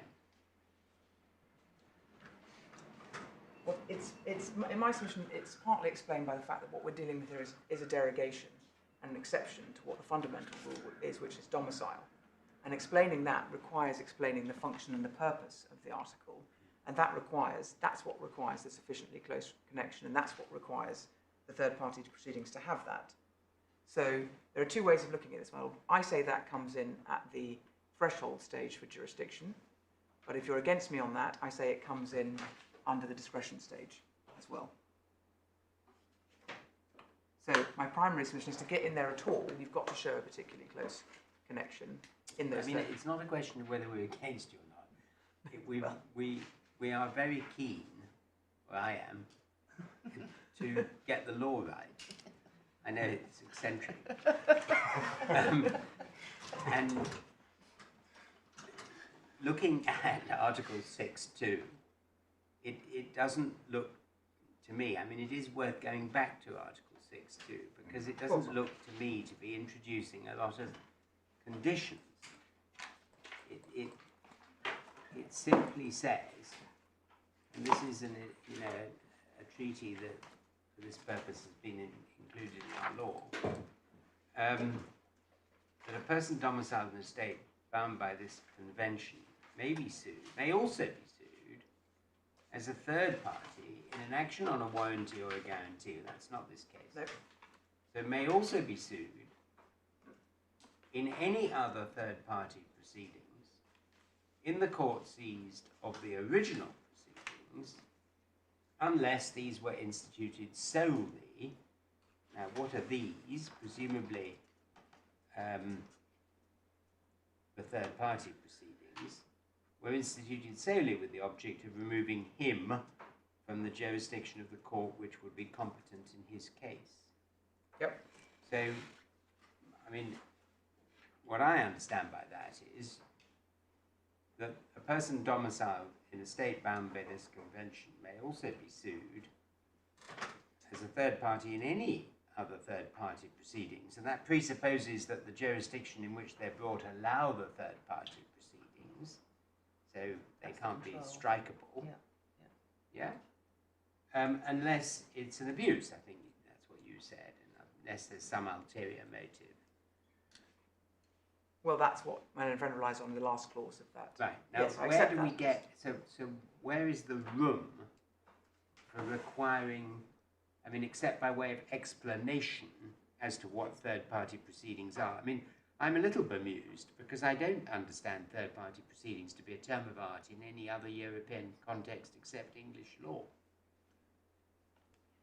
So that's... Irish, perhaps. Oh, and maybe indeed. Or Scottish, if we're...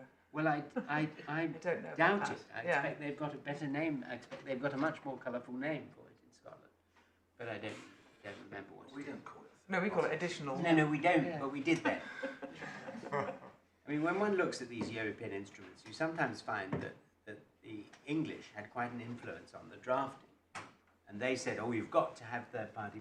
You can imagine. They said, we've got to have third-party proceedings, and we all know what they are because we're English. But I'm struggling to see where you get some additional requirement. That's the question.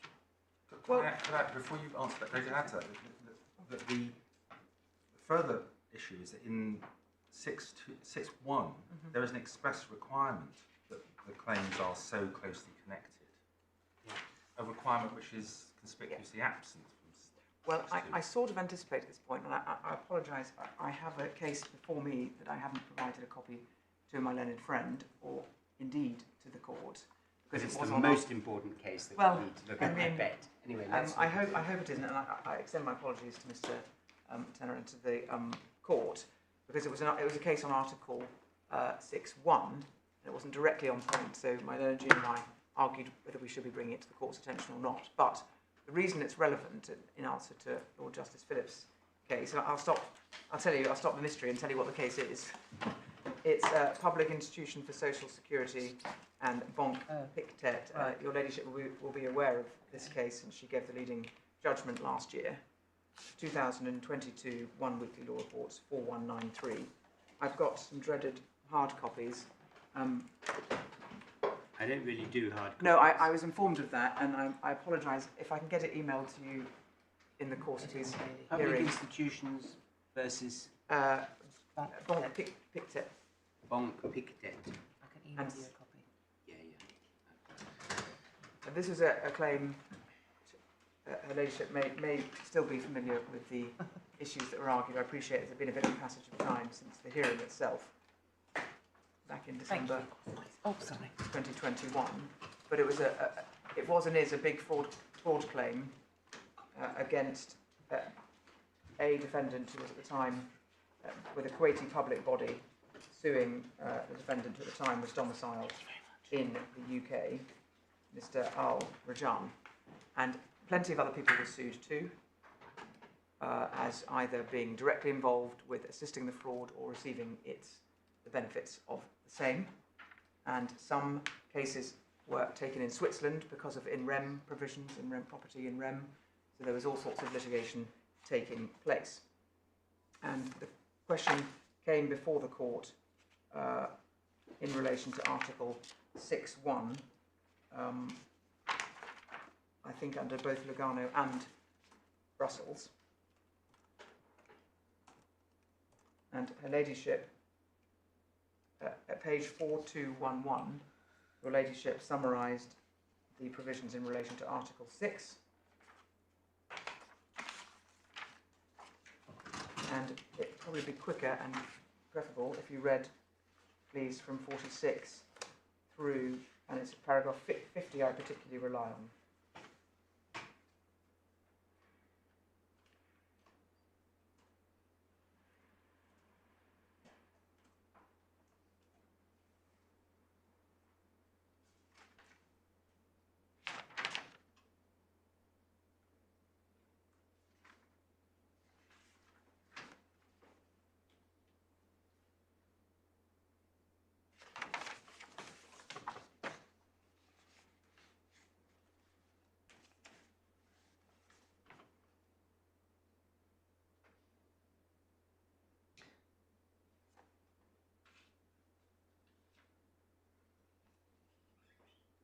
But this is dealing with main proceedings. It's not dealing with third-party proceedings.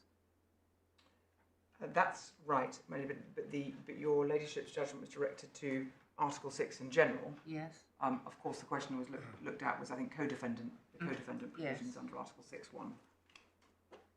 Is And it, you, is it the early references here, although it says Article 6, it's actually addressing Article 6.1. Yes, my lord. Your question was about Article 6.1 and the inclusion of the specific words at the end of it. They did not appear in the previous iteration of the Lugano Convention, as Her Ladyship makes clear At 49. at 49, Right. that they originally just said where he is one of a number of defendants in the courts for a place where any one of them is domiciled. And she goes on to say,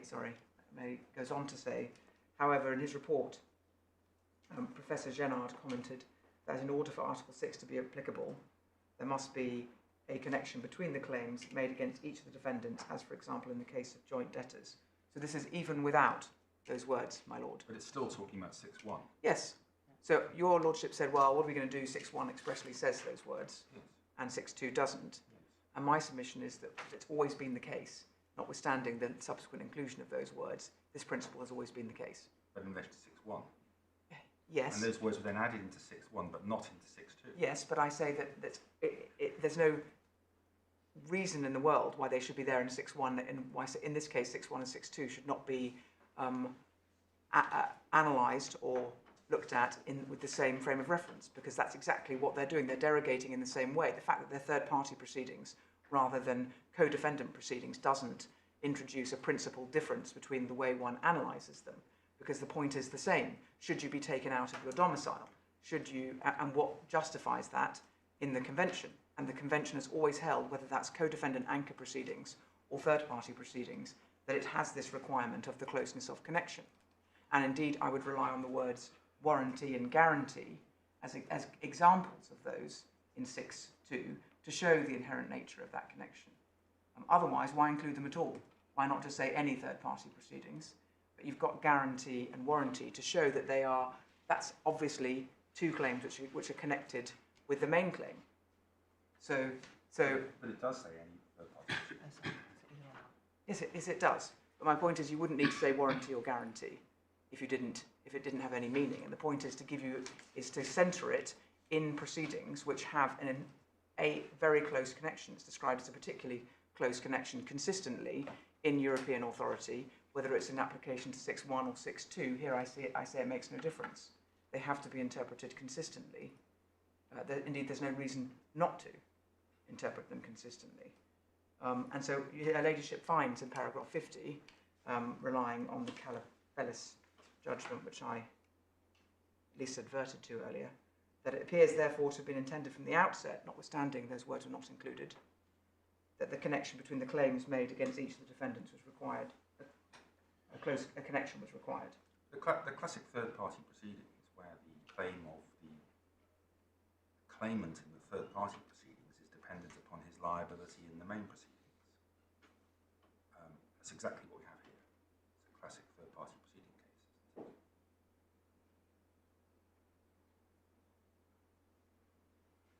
case. Well, his overall liability in the sense of is there any liability at all? Yes, it's a contingent liability on that. That's the only connection. The classic third-party claim is defendant is sued. And he says, if I'm liable to you, then these people are liable to me. And that is what we have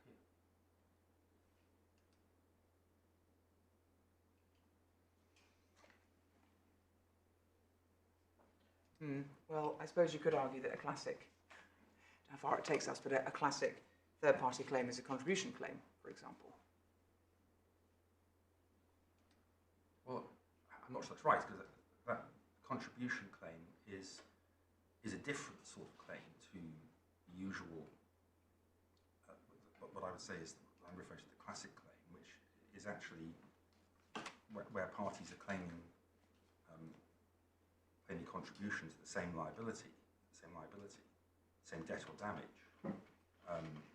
But what we have here is a situation where, as I understand it, the defendant in the main proceedings, the Moroccan companies, said, if we're liable for this debt, then UBS is liable to us.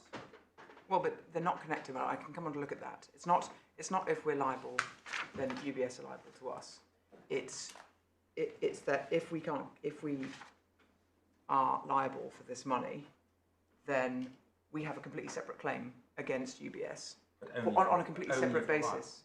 Well, only on a completely separate basis, yes, I accept that to that extent. But there's no interrelation between. There's a difference between a classic third-party proceedings and third-party proceedings where there's a close connection for the efficacious conduct of proceedings to avoid irreconcilable judgments. You have to have it all heard in the same case.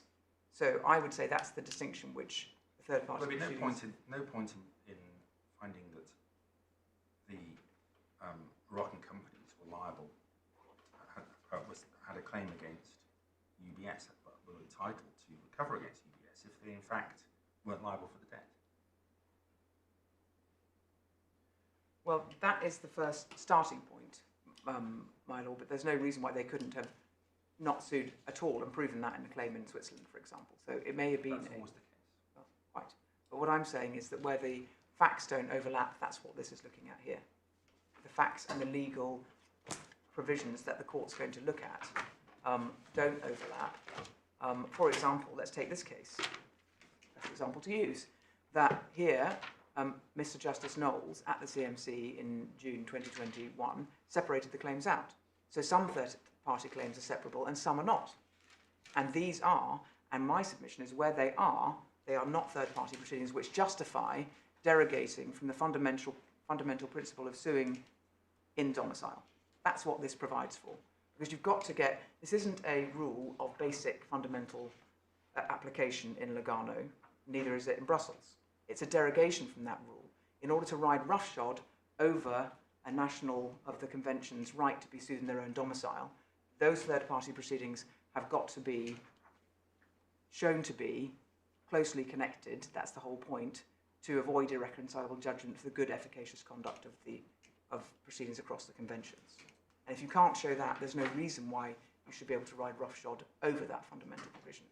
So that is my answer. We could argue about what third-party claims classically and don't classically involve, of course, but I'm answering this question by reference to this claim. There are some temporal issues here, aren't there? Yes, there are. I'll come on to address those. The first question is that were they third-party claims, third-party proceedings when they were issued?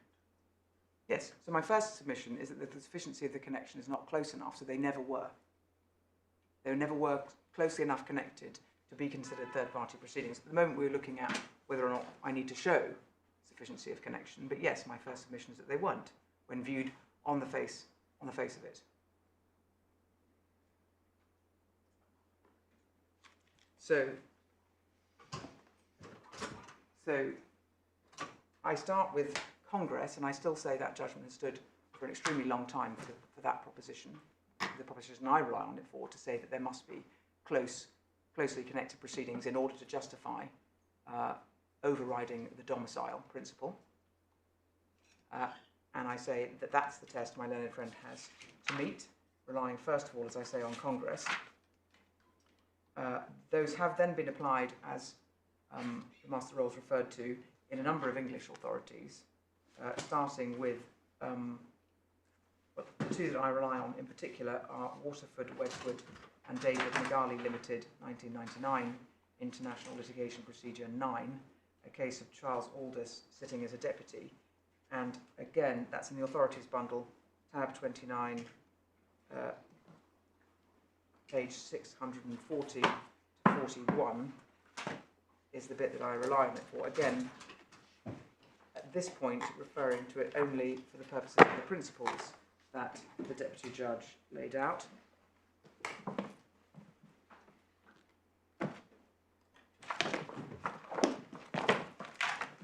And that can be seen, as I say, at page 640 to 641. He lists out 6 different principles, what the requirements are for Article 6.2.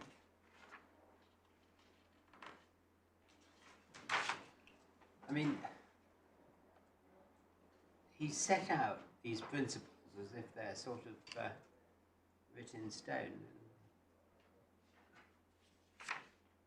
Well, my lord, the first point I say is the first principle is about the purpose of Article 6.2, and he relies on the Congress case and on the prior case of Kinnear and Falcon Films, a judgment of Mr Justice Phillips, as he then was.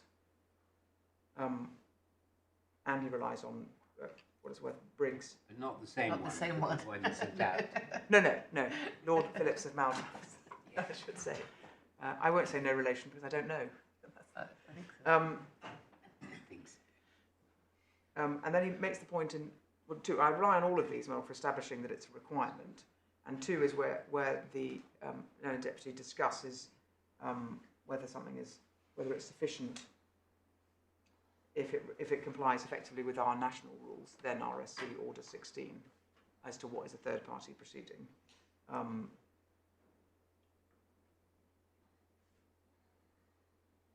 And he says the judge is not intending to derogate from the principle of the convention that to override the basic right of the third party to be sued separately in the court of his domicile, it must be shown to be expedient in the interest of justice and good administration that two actionable claims be heard by the same court. You could argue, or it could be said, that meaning abuse in a slightly different way, that is the abuse that they're tilting at in the... So whilst I said there's no question of abusive forum shopping, in a sense one could analyse this clause as saying, well, the abuse is that you remove it from the forum it should be in, because it could be heard separately, for example. That's another way of reading the provision. Anyway, I rely on that case as it's worth reading. I rely on. Where does he get the discretion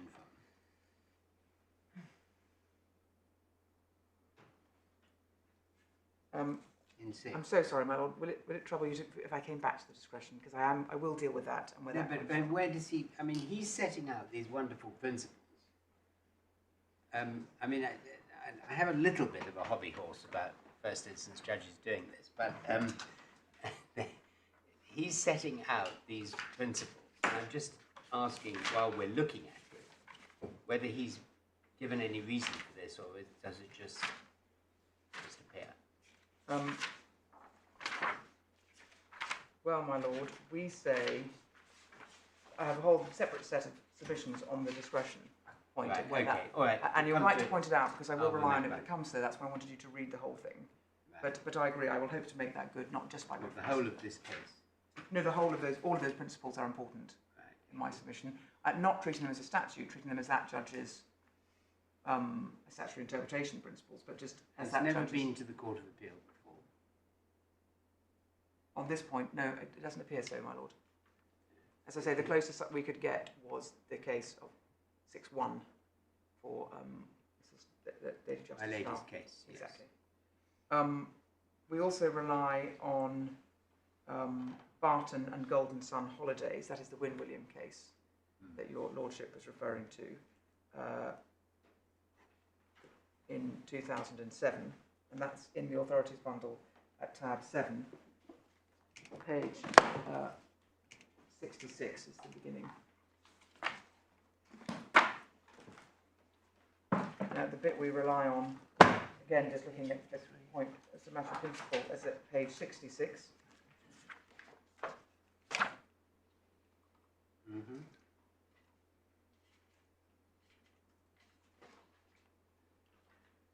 It's a slightly different point here. He's saying it's a connection must exist between the proceedings commenced by the claimant and the proceedings commenced by... Where are you reading from now? Oh, I'm sorry, paragraph 46. Perhaps it's easier if I let you read it.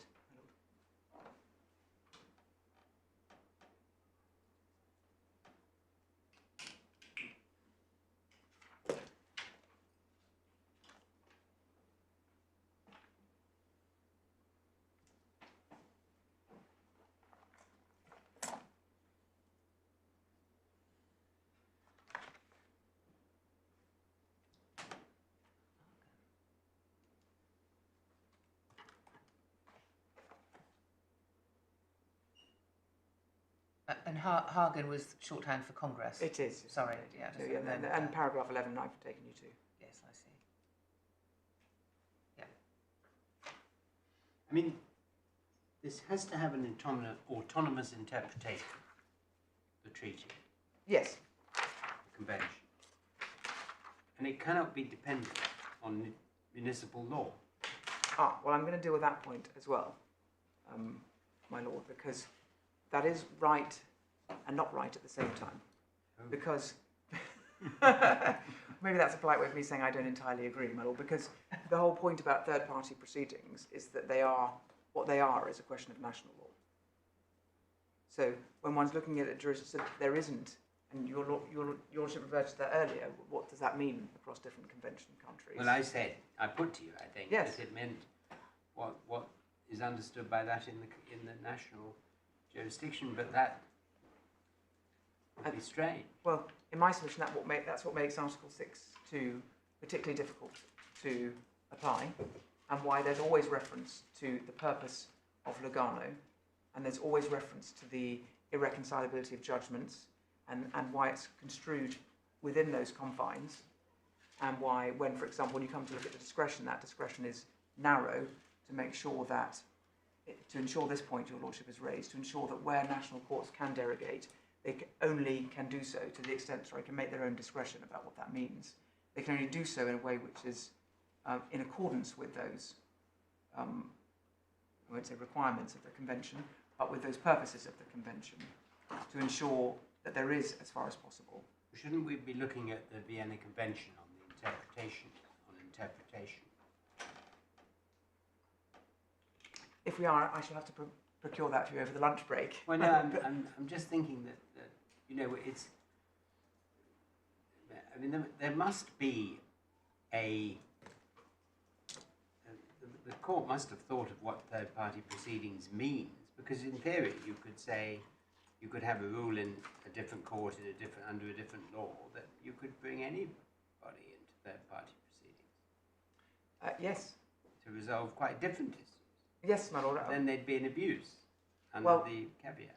Potentially, that was why I was saying that's one way of reading the even though it's allowed at national, if the only aim is to get them out of their court of domicile, that's not allowed.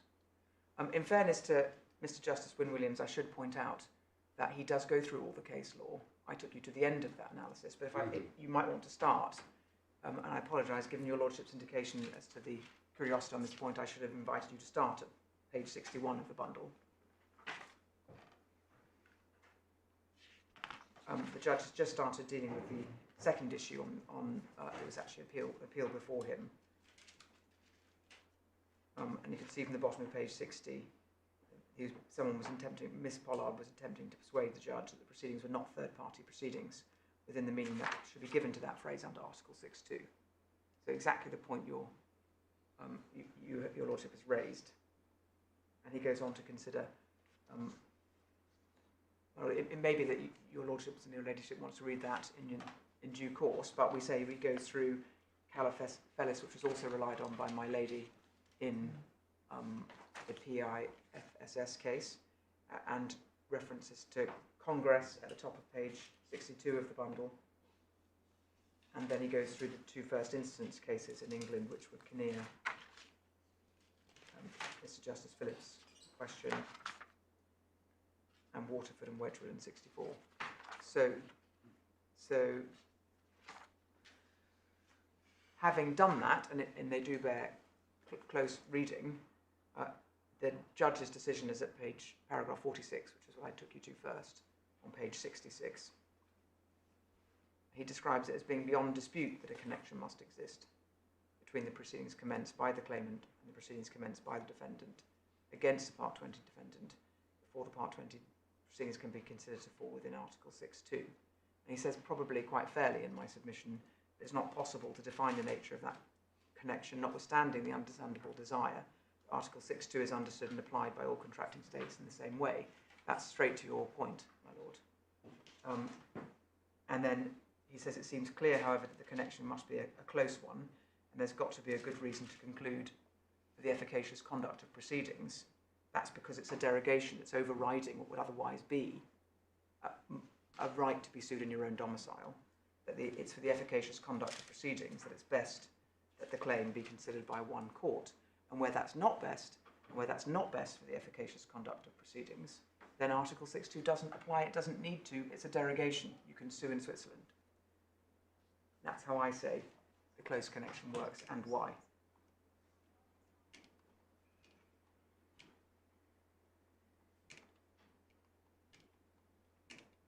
Now, obviously it's open to your lordships not to follow this first instance case, but in my submission it contains cogent analysis relying on European and other first instance case law.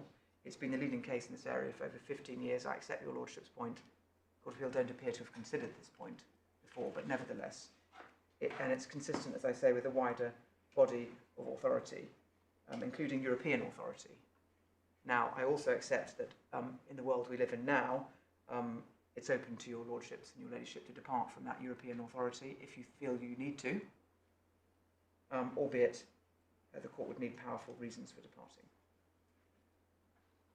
So I say that that case clearly establishes the need for the sufficient closeness of connection, and I say that my learned friend's cases he relies on do not show. But he doesn't actually approve Mr. Alders, does he, in all its particulars? He sets it out at page 65, and then he says, I agree with Mr. Alders that the purpose behind the jurisdiction is to secure the rational and efficient disposal of trials, to avoid irreconcilable judgments. Yes.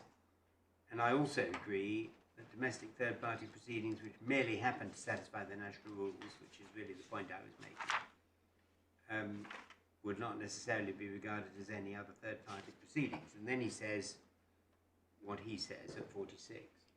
So he's narrowing what Mr. Alders said. Well, he's not. He's just... For the purposes before him, he doesn't necessarily need to. That would be the other reading of that. And it's important while we're here, rather than keeping to turn up the authorities, that I also rely on paragraph 47 as to how he then looks at that for the purposes of the case. I appreciate that's my second part of this submission, which is if there is a need to show a closeness of connection, can it be shown in this case? And what he says is no. The claim brought by the claimant relied exclusively on causes of action and remedies based in English law. This was a case, by the way, concerning food poisoning in a Turkish holiday resort, which seems to be back in the news, but that's what it concerned, and there were claims in Turkey and claims in England being made. So again, your point, my Lord, Lord Phillips, it is right to say that they would be dependent claims, but the way that Mr Justice Wynne Williams analysed those was to say that, first of all, the claims in England were causes and action and remedies solely based in English law in the main proceedings for the protection of English consumers. In our case, the main claim was between CAIS, the Swiss bank, and the Moroccan companies, pursuant to a English contract which had an English jurisdiction clause. It's the only reason it was here at all. And English causes of action about contract claims under that contract. So nothing to do with the claim made against my client, which was now solely for restitution, and whether restitution applies as a matter of Swiss law for things that took place in Switzerland. So I say the claim, as in, don't rely directly, but it's analogous, as in this claim, there was no factual inquiry. The English court wouldn't have to think about what happened in Switzerland when it came to its decision here.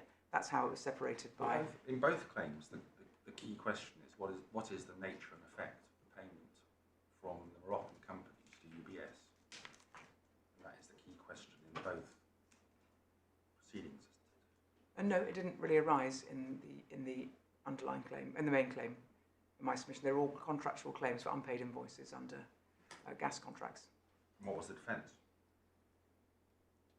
Related to the circumstances of assignment, didn't it? Whether there was adequate notice on yes, there were questions of assignment arising out of that claim, which again didn't concern my client and wouldn't have to be decided by a Swiss court. No, but the question was whether or not the payment to UBS was in discharge of the debt. Yes, ultimately, after one traces through the contractual claims and the assignment claims, yes, my lord.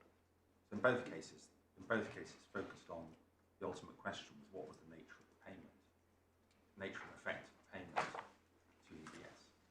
But the real question in the Swiss courts isn't about the nature of the payment. The restitutionary claim, as a matter of Swiss law, relies on whether or not the bank's client received notice of the payment was told about the payment before the buyers attempted to retract it, effectively. And that's how Swiss law and restitution works, and that's the only question that remains for the Swiss law courts. So my learned engineer is helping me out by saying the defence is at the core bundle, tab 10, pages 74 and following, if your lordship wants to look at that any further. But I say that the same investigation would not take place. You could happily have the English main proceedings. You wouldn't have had to hear from a Swiss lawyer. You wouldn't have had to hear expert evidence about Swiss law. You wouldn't have to decide any of the matters that are critically in dispute between my learned friend and me on the substance of this claim. But, I mean, I completely get those arguments, but I'm just slightly, I mean, I suppose I'm taking you on to discretion, but at the moment, I don't really see how a jurisdictional treaty provides this amount of wiggle room, because it makes the whole thing uncertain when, as Lord Phillips, I think, or maybe it wasn't, Lord Steyn said, certainty is the whole objective. Well, I'm not sure I agree that is what Lord Steyn said to the exclusion of any other considerations. No. Because, and I agree absolutely. But anyway, whether he said it or not, I would agree that I would agree that the principle of certainty is important. Yes. But it's not the only principle. There are countervailing questions, and where the whole purpose. No, but I mean, would you have drafted a statute like a treaty, a convention like this, which gave rise to endless arguments of balance and fine judgment at the jurisdictional stage of deciding whether or not you could bring in a third party? Well, they're not endless arguments. They are specific arguments targeted at what is meant by third party proceedings and does it satisfy for the purposes of being able to derogate from the principle of domicile, suing someone in a different country. They're very specific arguments. So let's say the test is there a close connection between main claim and third party proceedings, right? Yes. There seems to be some authority for that. Yes. I mean, there is a close connection here, isn't there? I mean, just looking at it as at day one, when the third party proceedings are issued, because it would make obvious common sense to have this whole dispute about this payment resolved in one place, would it not? I mean, that's my worry about all this. It just seems that in any jurisdiction, and if you're looking at it autonomously or saying what were they intending to think about here, this looks like the natural consequence of Crédit Agricole having sued the Moroccan companies in England, and it then being established that the real argument is between UBS and the Moroccan companies. I'm not sure I would characterise it in that way. That I would say there was a different argument about. Well, it may well be a different argument. But I'm not sure. Third-party proceedings often raise different arguments. Yes, exactly. But there are obviously the main question in the main proceedings were different questions. They were different questions, to do with the sufficiency but they of were this. Closely connected questions. Well, so there are 2 points that I think your lordship is making here. One is how does one work this national level question of third party proceedings in the context of conventions where certainty matters and consistency matters. Yeah. And the answer is that you have to look at the closeness of the connection for the purposes of the other countervailing balance factor, which is irreconcilable judgments and efficacious conduct of proceedings. So if there's a question of irreconcilable judgments, you can't do it. You can't separate them out. You can, where there's irreconcilable judgments, override the basic principle of domicile. But where there isn't, you oughtn't to be able to. So that's the question. And you may be against me on the threshold point. You may think, well, I do think there's a sufficient closeness of connection here for the reasons your lordship has given just now. But those are 2 separate questions. One is, do we have to show a sufficiency of connection? The first question is, what's the test? Yes. And then, did you satisfy it? Exactly. So I'm conscious of the time, and I may be moving on to a different part of this argument. Okay. I'm not doing that well for time, but I will do my best over lunch to shorten my solutions. Well, I still think it's important you take the time. We'll give Mr. Turner enough time. I'm grateful. So no, we don't have to stop though. Oh, I'm sorry. I thought. No, I said 1:45, but take another 5 minutes. Oh, It's not desperate, is it? I'm grateful. I didn't know if it was a hard stop. No, it's not a house. I mean, I don't want to cut you off. You can take one more point at least. I was going to go on to look at the cases that my learned friend relies on for saying that there doesn't need to be a sufficient closeness of connection. Right. None of which I say actually assist when you read them properly. And the first one is the case of GIE and Reunion, which is a 2006 One All England Reports Commercial 488, and that's at tab 11, page 144. Sorry, the judgment starts at 135. The question, this was a case in which there was a hailstorm in a car park and lots of cars were damaged, and the owners of those cars were a Spanish company, and they sued the car park owners in Spain. Those proceedings were settled, and then they brought proceedings against insurers in France seeking an order for indemnification for that liability, for that joint event, namely the damage by the hailstorm. So the question that was put to the court is that you can find at the bottom of page 144,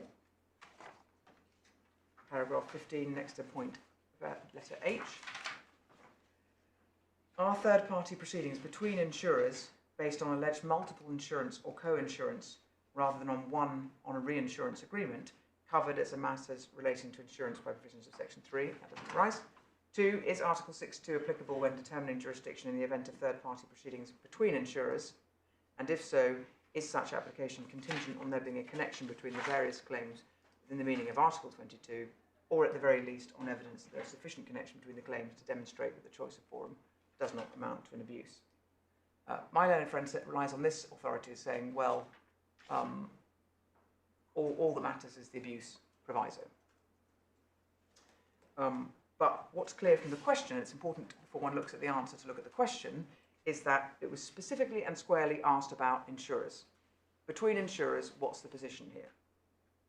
Unsurprisingly, therefore, when we get to the answer, and the ratio is on page 147, paragraph 36, and I'll come back to look at the reasoning, but the answer is given there by the court. In the case of the foregoing considerations, the answer to the second question must be that Article 6 to the Brussels Convention is applicable to third-party proceedings between insurers based on multiple insurance, insofar as there is a sufficient connection between the original proceedings and the third-party proceedings.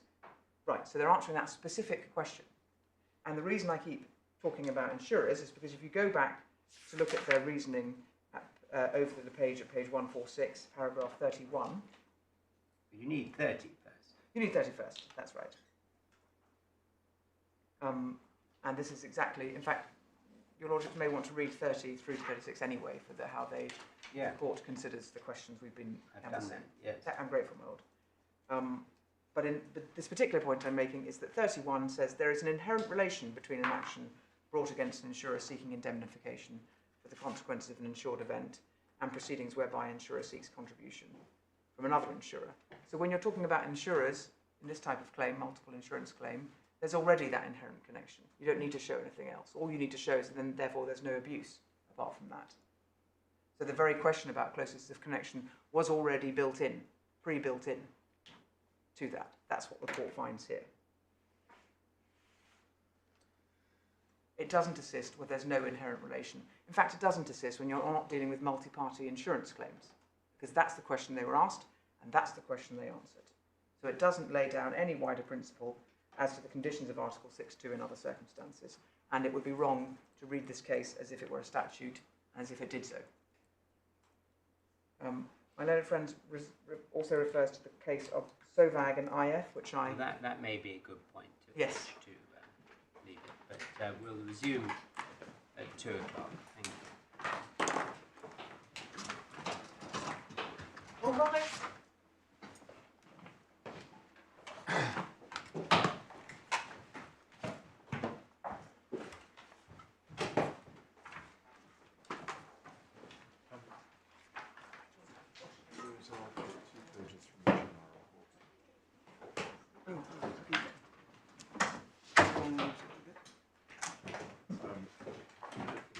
Rely on any of it. But he's very interested in why the different handling of warranties and T